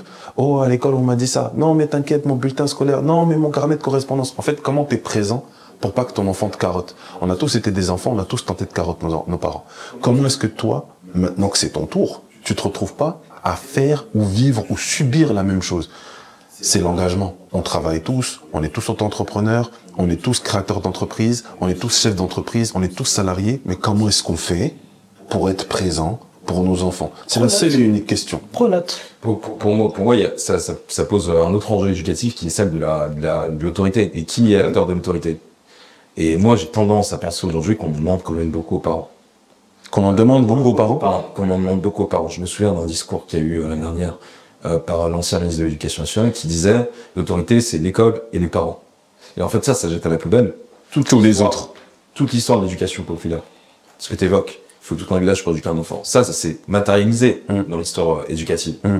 Quand on a mis en place ce qu'on a appelé la politique des grands frères, quand on a financé des associations de proximité, les éducateurs de rue, les associations sportives, c'était justement avec cette idée et cette volonté de dire, en fait, il y a des parents, qu'on veuille ou non, qui ont des comportements dysfonctionnels, il y a des foyers qui ont des comportements dysfonctionnels, et le malheur de la société, ça se répercute aussi au cœur du foyer. Que le parent fasse preuve de volonté ou pas. Et ben, comment est-ce qu'on fait pour trouver des alternatives au parcours éducatif? Et tu es en faveur de l'éducation positive? Non. Ok. Non. Je pense qu'aujourd'hui, on en fait beaucoup. Mais je pense que elle vient parce que justement il y a un manque dans la responsabilité éducative. C'est-à-dire que est-ce que le parent, un élève passe plus de temps actif à l'école que dans son foyer? On le sait. Et parfois, un éducateur de rue, un éducateur sportif va mieux connaître l'enfant dans ses difficultés, dans ses colères, dans ses craintes, dans ses questionnements que sa propre parent. Ce qu'on entend par rapport à ce que tu évoquais, par rapport à l'appel de ce qui peut se passer dehors, c'est souvent, en fait, Je suis livré à moi-même. Les parents ne savent même pas ce que leur enfant sont capables de faire. Il est livré à lui-même. Il est livré. Soit il est livré à lui-même, soit en fait il a juste une autre personnalité dehors. C'est tout ça, oui. Il a une autre personnalité dehors. Il a l'influence qui parfois sont plus puissantes que l'influence de ses parents dans son éducation. Je pense pas qu'il y ait quelque chose de rationnel dedans. Je pense que c'est une question de tempérament, je pense que c'est une question de moment, je pense que c'est une question et de modèle. C'est-à-dire que si à un moment t'as pas de papa et que t'as une figure paternelle qui se matérialise dehors, Tu l'assumes. Je viens dire à cet ouvrage, c'est important le modèle pour revenir aussi à ce que tu évoquais à l'école et la place de l'école, c'est que quand les enfants n'ont pas de modèle, que ce soit... Ils vont rechercher ailleurs, quoi qu'il arrive. Quoi qu'il arrive. Ailleurs, c'est Caris ou Bouba, torse nu, et qui sont en Kalachnikov dans les clips. absolument. Tout de suite. Tu donnes un peu d'argent aussi, ben, on est là-bas. De l'argent. Mais c'est vrai que souvent, pour revenir à ce que disait Guy tout à l'heure, on critique souvent la rue, la cité, l'influence du rap. Mais qu'est-ce que... Certains rap. J'ai eu certains. Rap conscient qui écoute. Personne n'écoute rap conscient, à part les gens qui ont 35 ans et plus. Sinon, personne n'écoute. C'est une niche, le truc. Mais on les critique, d'accord, mais qu'est-ce que nous, en tant qu'aînés, en tant qu'afro-descendants, qui travaillons, en tant que salariés, entrepreneurs ou entrepreneurs, qu'est-ce qu'on propose comme alternative? Parce que, aussi cynique que ça puisse paraître, la rue, économiquement, elle te propose une alternative. Oui. Quand demain, tu as 17 ans, tu as 18 ans, c'est vrai, et que tu as besoin qu'on t'avance 1000 euros, 2000 euros, tu vas trouver un grand du quartier, il va te l'avancer. Pourquoi Attends, je termine. Quand tu as un projet entrepreneurial et que tu as le même âge, et que dans le légal, tu vas demander de l'aide à une entité ou à des particuliers, des privés ou autres, personne ne va t'avancer 1000 euros, 2000 euros pour que tu achètes des caméras ou que tu achètes un ordinateur pour pouvoir créer des sites web de e-commerce.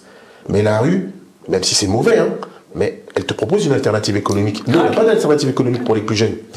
Alors c'est facile de dire, lis des livres, va à l'école, fais des études. C'est bien, mais une fois que j'ai excellé à l'école, est-ce que je vais pouvoir obtenir un travail qui correspond au diplôme que j'ai fait?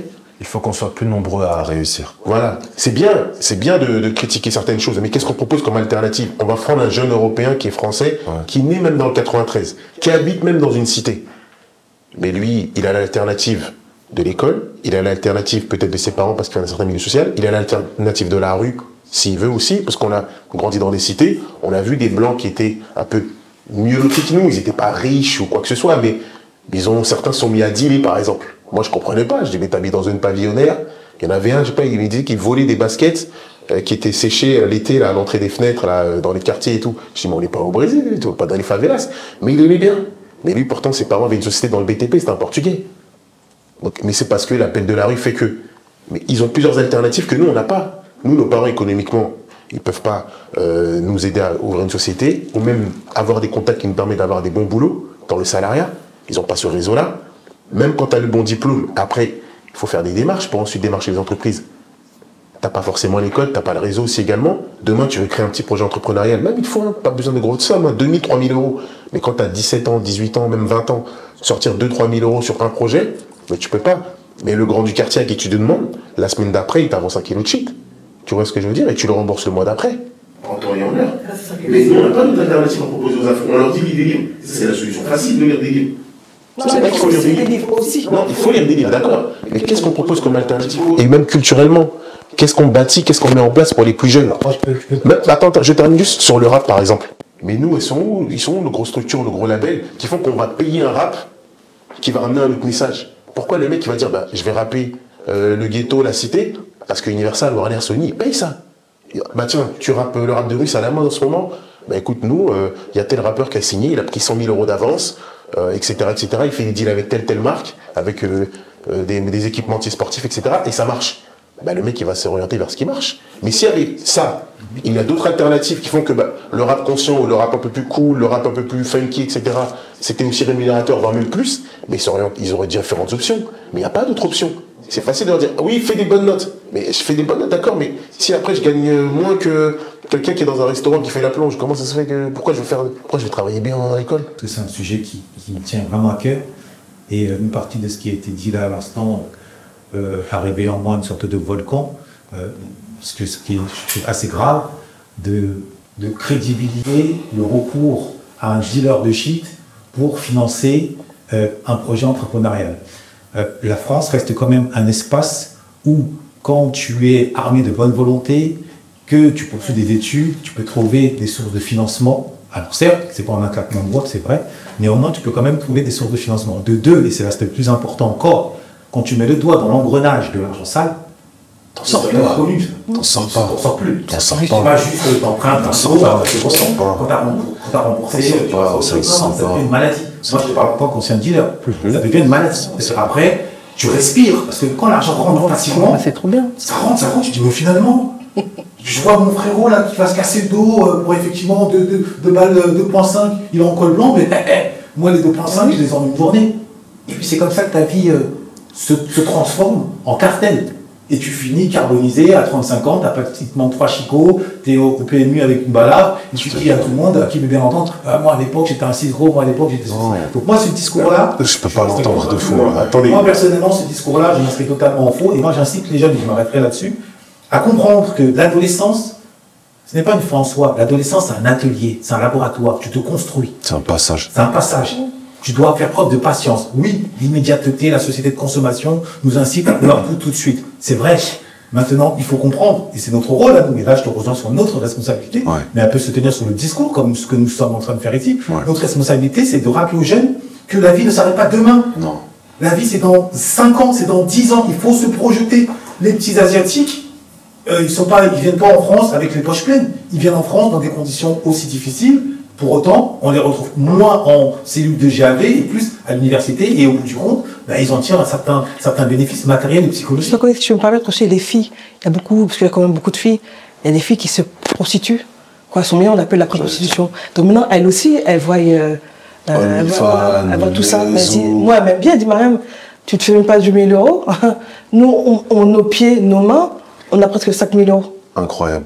Sans compter Pourquoi tu veux qu'elle soit mon modèle? Après, elles me respectent, elles me parlent gentiment, elles ont intérêt. Mais tu les pousses, elles vont me dire. Donc, il y a des filles maintenant qui sont Mac aussi.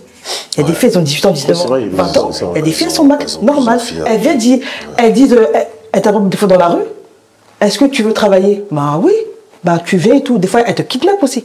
Il y a des choses incroyables. De l'argent, et maintenant, le plus, c'est que, avant, après, tu les suis. Bon, c'est vrai que moi, je laisse tout le temps mes coordonnées. Quand tu vas pas bien et tout, viens, on mange ensemble. Je dis pas que ça va arrêter, ça va faire arrêter. Mais moi, je peux dire que j'ai quelque chose pour arrêter. Mais je pense qu'il faut en parler, si je peux me permettre. Parce que je pense que vous savez de quoi je parlais.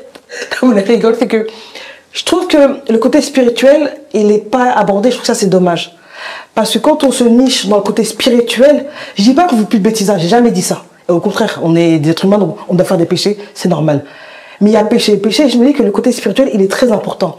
Quand bien évidemment, tu as des professeurs, femmes ou hommes, qui t'enseignent bien ta religion, j'ai bien dit ta religion, je dis pas que tu vas pas faire de bêtises, hein, mais tu vas faire attention parce que tu sais que tu as une conscience et surtout, tu penses à Dieu et tu penses aussi à tes parents. Moi, je sais que, moi, mes parents, ils viennent d'Afrique, ils sont venus en France. Ma mère, elle a fait 40 ans de ménage. Je sais pas si ça vous parle. Elle a fait 40 ans de ménage. Moi, je me rappelle, j'avais 16 ans. Et j'ai fait un mois de ménage avec elle.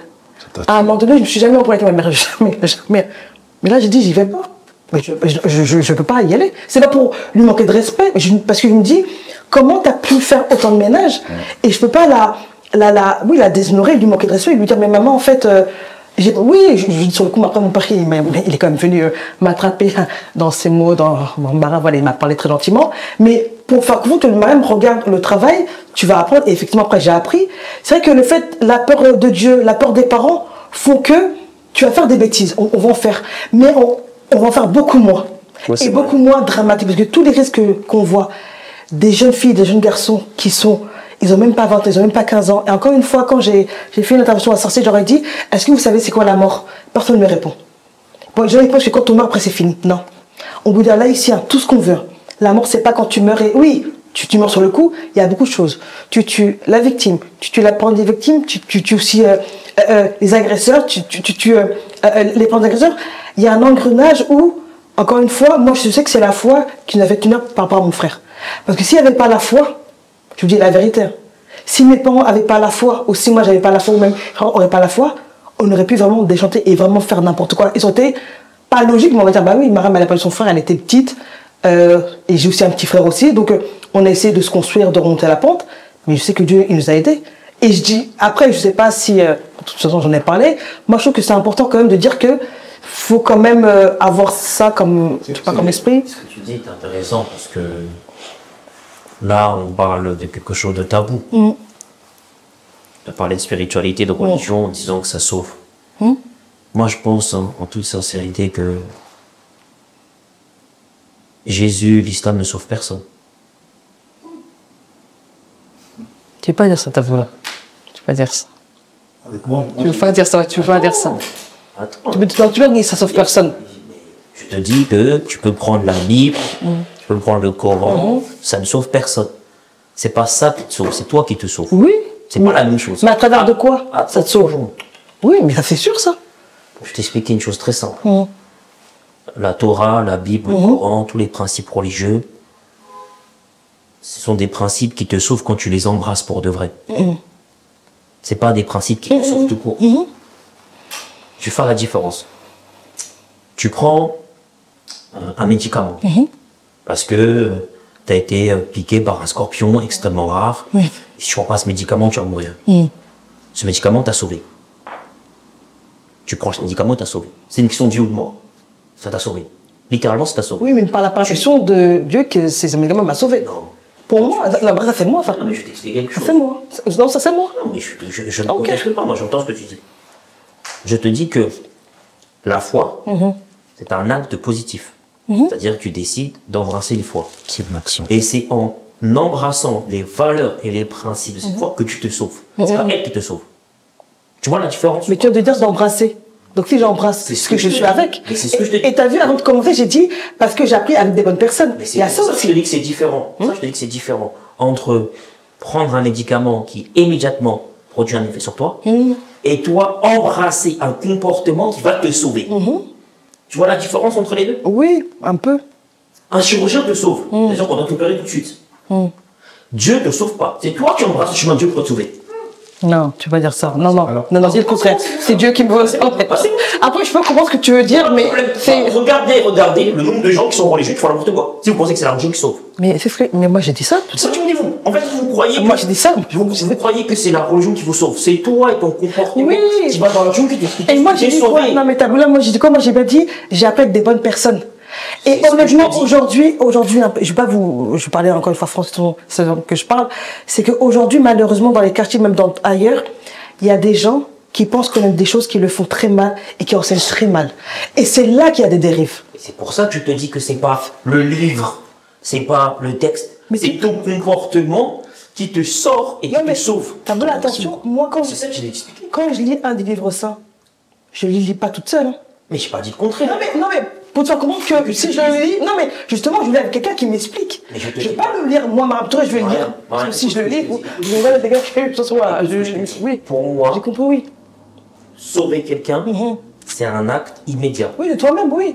Non, c'est pas un acte de toi-même, c'est un acte immédiat. Demain, tu te fractures la jambe, t'as une hémorragie, faut qu'on te sauve. On va voir le chirurgien, Oui. immédiatement il te sauve. Oui. La foi, c'est toi qui te sauve. Parce que Dieu, il est là. C'est à toi d'aller vers lui et de faire ce qu'il attend de toi. C'est pas lui qui va te sauver. C'est les gens. Ça, je dis que c'est différent. Alors si je peux me permettre. Oui, mais Dieu, il est là partout, pardon. Parce que j'étais témoin moi, en live de l'intervention du divin dans la vie de dizaines et des dizaines de frères en particulier. Parce que souvent on présente l'islam comme la religion de l'obscurantisme qui transforme les jeunes en chair à canon. Ça c'est une partie extrême. Moi de ce que j'ai pu observer dans une grande majorité, c'est que beaucoup de jeunes sortent de la rue en rentrant dans la mosquée. Beaucoup de jeunes se libèrent de la haine qui caractérise cette culture de la rue en embrassant l'amour qu'offre la religion musulmane par l'intermédiaire, et ça c'est un point qui est important de garder en tête, l'intermédiaire de grands frères transformés on va dire en prédicateurs ou en imams qui ils moissonnent, ils font le tour des banlieues, en tout cas de leur cité, chacun dans sa cité. Moi j'étais témoin. Ils viennent, ils nous parlent, on a 15, 16, 17 ans, on roule des mécaniques. Lui, il a un parcours, peut-être qu'il sort du HEPS, il vient, il commence à nous parler. Donc, à ce niveau-là, je pense que c'est la métaphore sauver, pas sauver, mais dans les faits, Ça change tout. mais dans les faits, crois-moi que ça sauve beaucoup de jeunes de la haine. Peut-être pas de la... Non, c'est pas l'islam. C'est le comportement du frère qui va voir l'islam. Qui va vers l'islam. C'est pas l'islam. Moi, j'ai vécu. Oui, Attends, mais c'est. attends, Mais attends. parce que tu me parles de frère. Attends, c'est le mot, t'as quoi? Tu me parles de frère qui était en déshérence. Et qui est rempli de haine. Remplis de haine. Voilà. Et qui ont décidé Ouais. d'embrasser les préceptes de l'islam. Non, je suis en train de t'expliquer. D'accord, ok. L'islam est tombé comme ça sur eux. Bon. Ça se peut aussi, il y a des trucs voilà. vécu. Moi, par exemple, le judaïsme est tombé sur moi. L'autre, c'était de l'islam. J'étais témoin. Donc tu marchais et t'as eu... Le tabouret, c'est pas En ce qui concerne l'éducation, ce qu'ils font, c'est que on considère que Dieu guide qui il a envie de guider. Et que donc, c'est exactement ça. Si tu embrasses ce chemin-là, c'est parce qu'il permet que tu l'embrasses.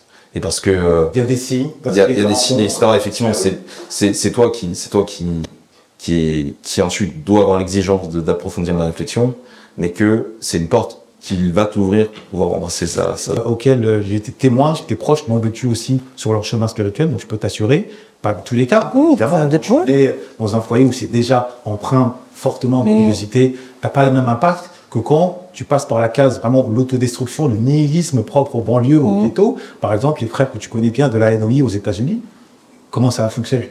C'est qu'ils vont au fond du fond de l'égout, en prison, ils vont récupérer, c'est comme ça que Malcolm X a été récupéré, ils vont les récupérer et le sauver. C'est pas juste lui qui a fait la démarche, il y avait d'abord un appel. Et moi, les frères de la NOI que je connais bien, parce que tu parles de ma vie privée. Mais qu'est-ce qui se passe quand ils vont voir les mecs qui sont dans les gangs? Ils lui disent, écoute, t'as vu là? Tu vas avoir le sport en deux, un ticket de 5 €. Là, t'es dans un quartier, t'es tatoué jusqu'au bout, partout t'es tatoué. Potentiellement, dans 2 ans que t'es plus là, t'as pris mal. Là, il y a l'islam, c'est des valeurs, des principes, c'est le respect de la femme, c'est le respect de l'homme, c'est un chemin que tu dois emprunter. Tu dois venir vers nous. La vérité, elle est ici. Les frères, ils réfléchissent, les frères qui empruntent le chemin. Tu veux pas emprunter. Ça veut dire que c'est pas la religion qui te sauve. C'est toi qui, au travers de la religion, te sauve. C'est un acte actif. Moi, j'ai compris C'est une violence incroyable. J'ai compris vos propos à tous. C'est ça que je veux dire ça. Et même quand tu parles exemple de la nourriture, c'est que les mecs, à un moment donné, les mecs arrêtent de fumer, arrêtent de boire, changent d'origine de vie, vont s'enlever le tatouage. Et c'est des séances qui durent longtemps. C'est un budget, hein. T'es pas remboursé par la sécu quand t'as ton tatouage, hein.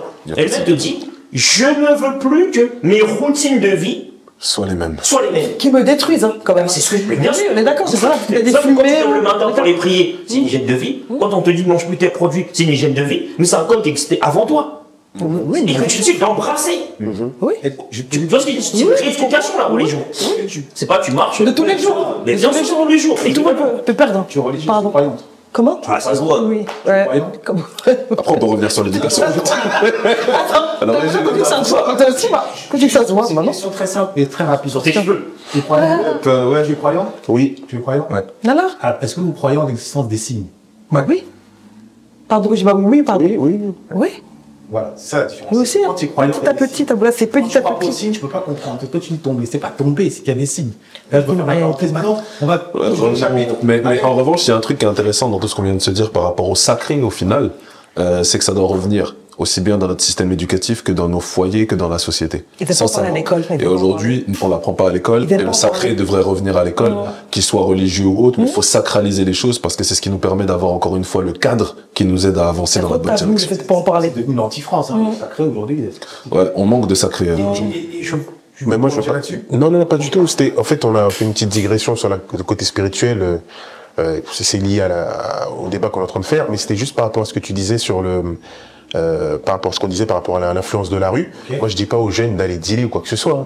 T'as dit, il y a des organismes en France qui permettent, il y a des organismes en France qui permettent de financer, etc. C'est vrai. Nous, on a déjà fait des présentations devant des fonds d'investissement. Bon, ça n'a pas marché, mais en tout cas, ça nous a servi d'expérience.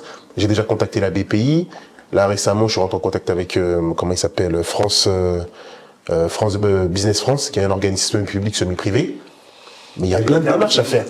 Après, c'est même pas, les amis, après, c'est même pas ça le sujet, tu vois. Ce que tu disais tout à l'heure, c'est vrai que ça pouvait être tendancieux, mais c'est pas, le propre de quelqu'un qui veut entreprendre, c'est d'aller prendre un produit, trouver des gens qui ont un problème, répondre à ce problème et leur faire vendre. Avant même de chercher à être subventionné, à avoir de l'investissement, à aller voir telle banque, telle banque. Non, c'est pas ça. Moi, j'ai pris un exemple qui est à la hauteur d'un jeune qui a 17-18 ans. Mais du coup, même pour un jeune qui a 17-18 ans, le sujet, c'est même pas d'aller chercher, d'emprunter 1000 ou 1000 euros ou quel que soit. Il y a un appel. L'école n'est pas compétitive. la famille n'est plus compétitive et on a des jeunes qui sont en pleine errance, qui recherchent soit un père, soit une mère, soit une famille. C'est des gens avec qui ils vont pouvoir se sentir bien. Si c'est des gens qui dealent, si c'est des gens qui volent, qui braquent, qui font des bêtises ou qui sont dans les choses dites positives, ils vont y aller. Mais c'est comment maintenant nous on crée, et c'est notre rôle aujourd'hui autour de cette table en tant que grande sœur et grand frère, quels sont les écosystèmes et les systèmes concrets pour que nos jeunes choisissent la voie de la réussite, choisissent la voie du bon, choisissent la voie de leur accomplissement. La légalité. Et de la légalité. Dans la légalité plutôt. Tout ça dans la légalité. Moi, je suis d'accord avec toi. Ok. C'est juste le point, tu disais, t'as pris l'exemple des Asiatiques, mais ils ont un écosystème autour. Pas toujours, mais pas toujours. Généralement, Alors, ils ont un écosystème. On parle de ceux qui sont en France et qui ont l'état l'école, il y a un écosystème autour. Merci de cette nuance, parce que c'est vrai que tout à l'heure, on aurait pu se méprendre, moi le premier. On va terminer cette émission avec la question de l'éducation, parce que c'est une question centrale aujourd'hui, des rôles et des genres. Est-ce que, pour vous, il doit exister une éducation spécifique aux hommes, spécifique aux femmes, oui, ou pas? C'est archi intéressant ce que tu dis. Et ça à prendre avec beaucoup de pincettes et faut vraiment détailler. Ah oui. Les hommes et les femmes n'ont pas les mêmes besoins et n'expriment pas les mêmes choses. On doit apprendre la même chose, il y a un socle commun, on doit tout savoir, et donc il n'y a pas besoin de faire... D'accord. Ouais, il n'y a pas besoin de faire une séparation. Maintenant, moi j'observe beaucoup de colère, de violence, de rapport de force chez les hommes. J'observe que ça, c'est quelque chose qu'il faut savoir... La masculinité toxique, la fameuse. Je ne sais pas si c'est la masculinité toxique ou pas, je sais juste qu'un homme, on a envie de tester notre force, nos limites, nos performances, jusqu'où on peut aller, pourquoi on peut y aller et comment on peut y aller. Ça veut dire qu'il faut du sport, ça veut dire qu'il faut canaliser les émotions, ça veut dire qu'il faut apprendre à les reconnaître, ces émotions, ça veut dire qu'il faut apprendre à les embrasser et à les exploiter correctement. C'est pas normal qu'un homme, la seule émotion qu'il exploite, c'est la colère. Il n'y a pas de logique là-dedans. Pourquoi pleurer pour un homme, c'est tabou? Il n'y a pas de logique là-dedans. Donc, je pense que on devrait, il y a des spécificités de genre sur lesquelles on devrait se pencher, et les émotions, le sport en fait partie. Je dis pas que les femmes doivent pas faire de sport, au contraire même. Elles peuvent en faire, elles doivent en faire. Et elles ont certainement des besoins que je n'exprimerai pas parce que je ne les connais pas tous, mais il y a certainement des besoins sur lesquels les femmes vont avoir plus de sensibilité ou avoir plus de besoins. Moi, je sais qu'un garçon, mais tu peux pas le faire asseoir sur une chaise sans qu'à un moment donné ça remue. Tu dois lui permettre d'apprendre à se canaliser, à se découvrir en tant qu'homme. Et ça, je pense que dans les deux genres, on doit pouvoir se pencher sur ce genre de travaux-là. Vous êtes d'accord avec ça, cette lecture? Ouais, Sont genrés. Je sais que c'est un sujet vraiment central. Je précise encore, beaucoup évoquent la nécessité justement de déconstruire sous prétexte que cette éducation genrée serait le fruit du patriarcat visant Il faut le patriarcat. Il faut du patriarcat. Ok. Visant à, C'est la société, à c'est la vie. soumettre la femme. Qu'est-ce que t'entends par... Non, attends, d'abord il y avait Dylan, parce qu'après on va rentrer dans un truc. Après on va... Lui, il achète des bons. Oui, il faut cette fois, faut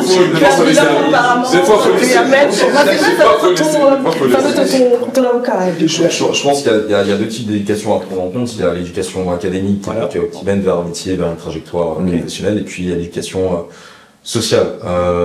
Je pense que, comme Guy le disait, il y a des besoins qui sont différents, et puis aussi des précautions qui sont différentes. Je pense qu'aujourd'hui, le danger du monde doit être appris à l'école, et le risque que chacun peut présenter d'un côté comme de l'autre doit être appris à appréhender à l'école. Les garçons doivent apprendre à savoir se comporter différemment, et les filles doivent apprendre à savoir, je pense, détecter un danger chez un garçon plus tôt, parce que malheureusement, il y a aussi ces formes de déviance. En revanche, je pense que on doit quand même avoir un travail sur la partie éducative et académique professionnalisante, qui doit laisser les portes ouvertes pour tout le monde. Aujourd'hui, on se rend compte que... Donc toi, tu serais pour une éducation genrée? Je serais pour la prise de précaution en fonction du genre. Ok. Dans une éducation sociale plus qu'académique. Et est-ce que tu intégrerais là-dedans la question du vêtement? Je sais pas. De l'uniforme, qu'est-ce que tu veux dire par la question du vêtement? D'abord l'uniforme. C'est bien l'uniforme. D'abord l'uniforme et puis le vêtement. Certains considèrent que, par exemple, il y a eu le crop top Ah, ok. Oui, en fait, pour moi, il y a des tenues. Il y a des tenues. Voilà. Pour moi, il y a des tenues qui doivent être, en tout cas, qui ne doivent pas être présentées comme composantes de l'éducation. C'est-à-dire que l'histoire du crop top, on dit que c'est une forme de libération, etc. Moi, je pense qu'on doit d'abord revenir à des fondamentaux et apprendre aux gens à s'aimer, à comprendre, à respecter l'autre. Moi, je serais pour un retour de la police du vêtement. Non, je serais pour un retour de la priorité. Ok. Moi, en tout cas, c'est un souhait. Si c'est possible que l'uniforme revienne, comme ça, il n'y a pas de différence entre tous les élèves. Parce qu'il y a des élèves qui vivent, comme je disais, en grande précarité. Et aussi, moi, je pense qu'il y a un seul mot, étant donné que je suis une femme, qui peut faire mal à une femme, je pense que tout le monde le connaît, qui est lié à la prostitution. Et je sais que quand un homme dit ça à une femme, ça la détruit. Même si c'est pour rigoler.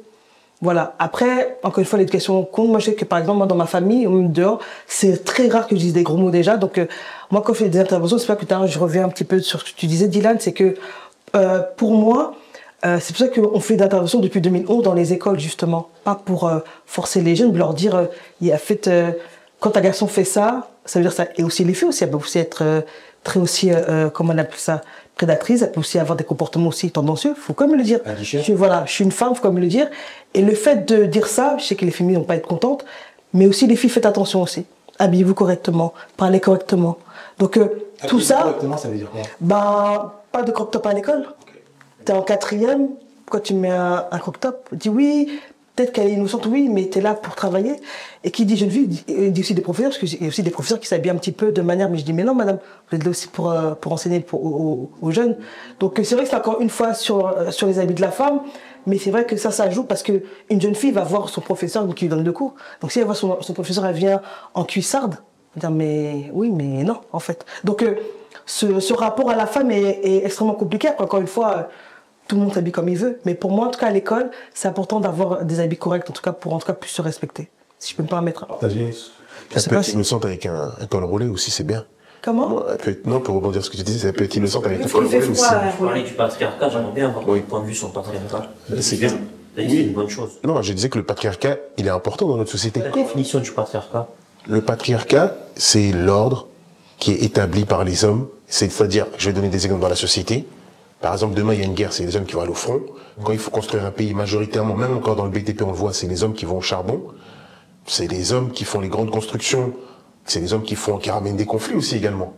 Mais le monde patriarcal, quand il disparaît, quand on voit dans un pays, il n'y a pas trop de patriarcat. Je parle de patriarcat positif, c'est-à-dire bâtisseur, qui construit. Pas un patriarcat qui oppresse les gens, aussi bien les hommes que les femmes que les enfants. Ça, c'est de la dictature, c'est de l'oppression. Je parle d'un patriarcat qui bâtit, qui construit. En fait, il est bénéfique pour tout le monde, aussi bien pour les hommes que pour les femmes. On va prendre des exemples très rapides du quotidien. Quand une femme, par exemple, elle se fait agresser dans la rue, elle va porter plainte au commissariat. Elle s'attend à avoir des gens qui sont à son écoute. Très souvent, les policiers, ce sont des hommes. Mais quand elle veut une femme qui l'écoute, par exemple, en cas d'agression sexuelle, quand elle veut quelqu'un qui l'écoute, pardon, en cas d'agression sexuelle, on va mettre une femme. Ça ne veut pas dire qu'on ne donne pas la place aux femmes. Ça veut dire que l'homme crée des cadres qui permettent d'avoir une place pour les hommes et pour les femmes. Mais quand on bouscule l'ordre naturel des choses, on voit qu'il y a un déséquilibre. Et aujourd'hui, on remet en cause le patriarcat sous prétexte de masculinité toxique. Mais cette masculinité toxique-là, c'est du patriarcat. Et sans le patriarcat, nous, on a une société qui est déséquilibrée. Mais le patriarcat, c'est un modèle de société où la primauté est donnée à l'homme.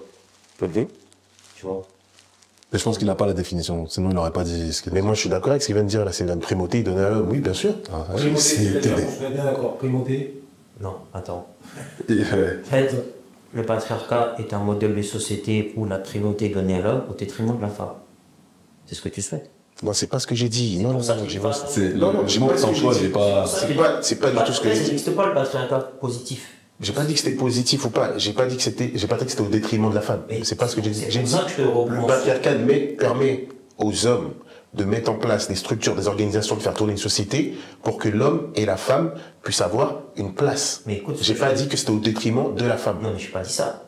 J'ai dit, le patriarcat, c'est une définition où il y a un rapport de force entre les femmes et les hommes qui est au détriment des femmes. Le patriarcat, c'est une forme de pouvoir et de domination. La question que je te posais tout à l'heure, c'est en quoi c'est positif? Mais on peut avoir une forme de pouvoir et de domination de manière positive. Pourquoi forcément c'est négatif? Et Dieu. C'est sur le détriment des femmes. Aujourd'hui, vous donnez un exemple. Regarde, pendant des années, le patriarcat avait interdit aux femmes les droits de vote. Il a fallu attendre 1944 pour qu'elles puissent voter comme toi et moi. Juste parce que c'était des femmes. Pendant des années, le patriarcat a interdit aux femmes le fait de pouvoir avorter. C'est-à-dire que les femmes, quand elles étaient violées, elles avaient un enfant d'un violeur, le patriarcat interdisait qu'elles allaient avorter. Ça, j'ai pas dit que c'était positif. Je considère pas que ce sont des choses positives, Non, ça. je te donne des exemples pour te montrer que le patriarcat est une forme de pouvoir sur le détriment des femmes. Le patriarcat interdisait aux femmes de travailler. Le patriarcat interdisait aux femmes d'avoir un compte bancaire. Le patriarcat interdisait aux femmes de porter un jean. Là, tu me prends les exemples typiques que les féministes sortent. Mais on sort pas des bienfaits du patriarcat, par exemple, ne serait-ce qu'en France.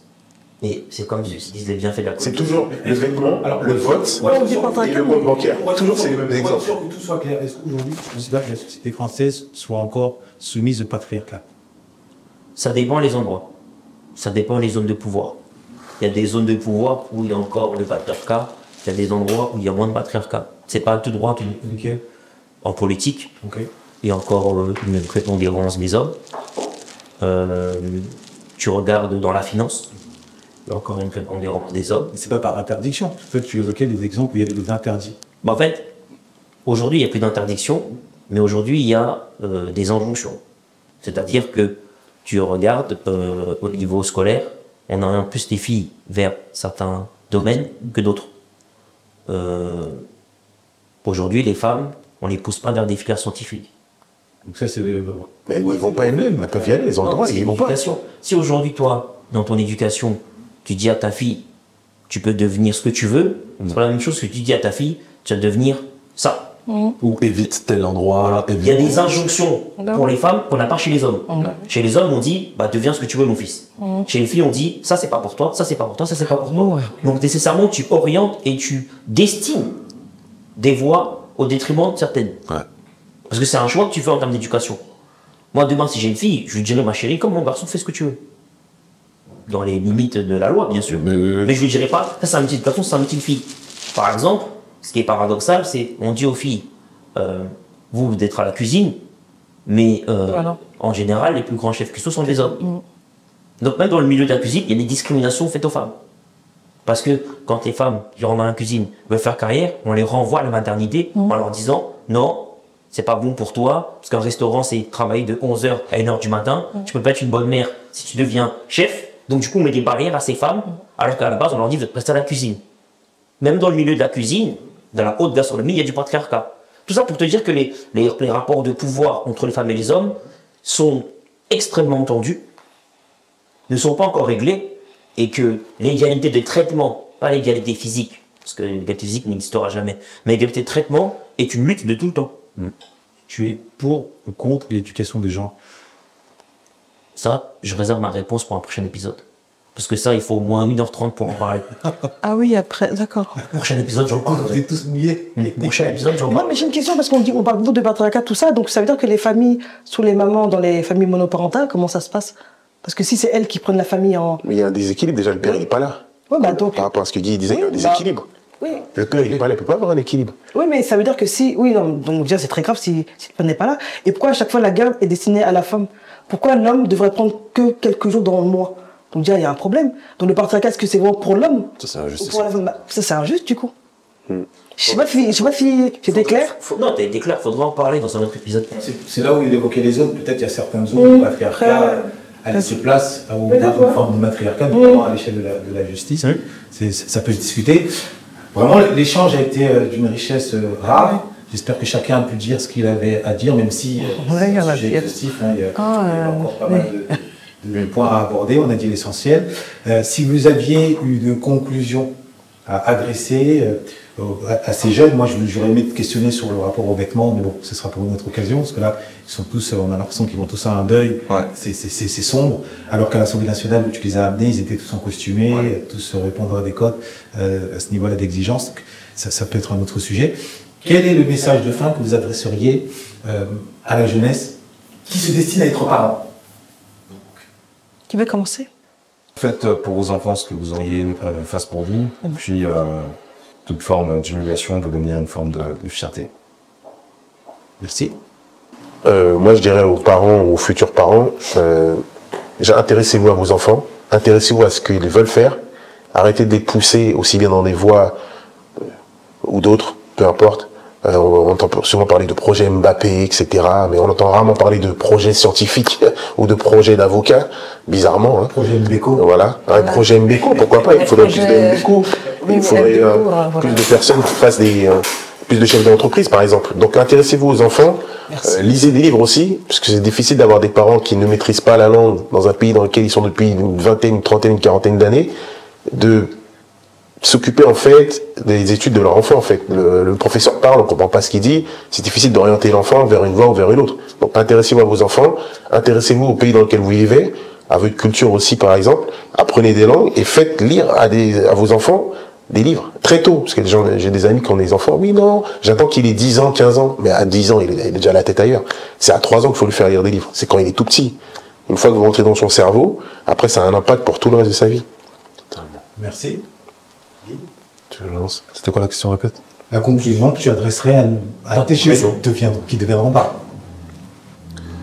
Devenons les adultes qu'on rêve d'avoir autour de nous. C'est important de se construire parce que moi je pense que chacun est responsable et que ce qu'on voit aujourd'hui, que ce soit dans nos quartiers ou à l'échelle de nos communautés, n'est que le reflet de l'abandon ou du manque d'investissement par engagement ou non de ceux qui nous ont précédés. Je pense qu'on peut tous réussir, que vous pouvez tous réussir, mais que ça dépend que d'une seule chose, notre sens des responsabilités, notre engagement dans cette voie-là. Il y a une voie pour nous tous, saisissons-la. Très bien, merci. Et pour moi, je dirais qu'il faut que les parents, ou même les jeunes parents, ou vieux parents, je sais pas si ça se dit, qu'ils apprennent à se connaître. Parce que pour moi, pour un enfant, pour moi, c'est, pas pour moi, mais spirituellement, c'est un dépôt. Et il faut faire très attention à, parce que c'est l'éducation, c'est pour toute la vie. Et du coup, faut vraiment faire attention comment tu éduques un enfant. Donc pour éduquer, pour moi, il faut apprendre à se connaître vraiment, afin de l'accueillir dans des bonnes conditions. Très bien, je te remercie. Moi, ce que je dirais, c'est d'abord merci à Dylan d'être venu. Procurez-vous le livre. Intéressez-vous à ce qui a été balancé à l'intérieur, parce que on est sur une thèse qui est intéressante. On est sur une critique de ces voies de garage, une interrogation du système scolaire. Et pour le coup, nous manquons ce type d'ouvrage. Nous manquons ce type de livre pour avoir des éléments clés, pour avoir des chiffres, pour avoir des rapports précis. Et je suis très heureux que Dylan ait accepté d'être parmi nous. Et j'espère que vous serez nombreux à vous procurer l'ouvrage et que vous comprendrez exactement de quoi il en ressort. Bonne lecture à tous. Merci. Que rajouter de plus à ces riches conclusions? Pas grand-chose, si ce n'est un petit point qui me tient à cœur. On ne peut pas devenir un parent responsable, efficace, sans être un adulte, sans sortir de l'enfance. Or, la langue française a ceci de riche que le mot enfant, son étymologie, vient de infant, sans la parole. Pour le dire autrement, sortir de l'enfance, devenir adulte, c'est acquérir la parole. Tant que vous ne maîtriserez pas les mots, vous ne pourrez pas, malgré toute la bonne volonté du monde, devenir des parents efficaces. Le frère Guy évoquait tout à l'heure l'exemple dans les transports en commun qui l'ont frappé, c'est que être un parent, c'est transmettre, c'est discuter, c'est échanger, c'est accompagner son enfant dans la construction verbale. À l'âge de 4 ans, les enfants issus de classes privilégiées ont entendu plus de 4 millions de mots de plus que les enfants issus des classes populaires. Confère Cécile Alvarez dans Les lois naturelles de l'enfance. Ouais. Michel de Murgel, ça c'est la référence pour France, évoquait l'importance de la lecture accompagnée. Donc c'est un gros chantier que de devenir un parent efficace. Il ne s'agit pas, nous, de nous prévaloir d'une supériorité, pas du tout. On a effectué, soit par expérience, soit par nos lectures, eh bien, des recherches qui nous ont permis aujourd'hui de venir vous apporter des clés en or. Le défi de l'éducation, c'est le défi de la communauté par excellence. Beaucoup de nos jeunes sont en déshérence, pas par manque d'intelligence, mais par manque de modèles, par manque d'orientation, par manque de conseils judicieux, par manque de conseils qui les sortiront de la victimisation. Donc sortons de ce marasme, la fatalité n'existe pas. On peut casser le cercle vicieux dans lequel certains veulent nous enfermer par la lecture. C'est aussi ça la librairie africaine, vous faire comprendre qu'il n'y a pas de fatalité, sauf celle que l'on s'impose à nous-mêmes. Il n'y a pas de fatalité, sauf quand on ferme les yeux. Le monde est ouvert, surtout quand on vit en Occident. à nous de le saisir par les mots, par l'élévation, par la connaissance. Lisons pour devenir ou mourons. À très bientôt.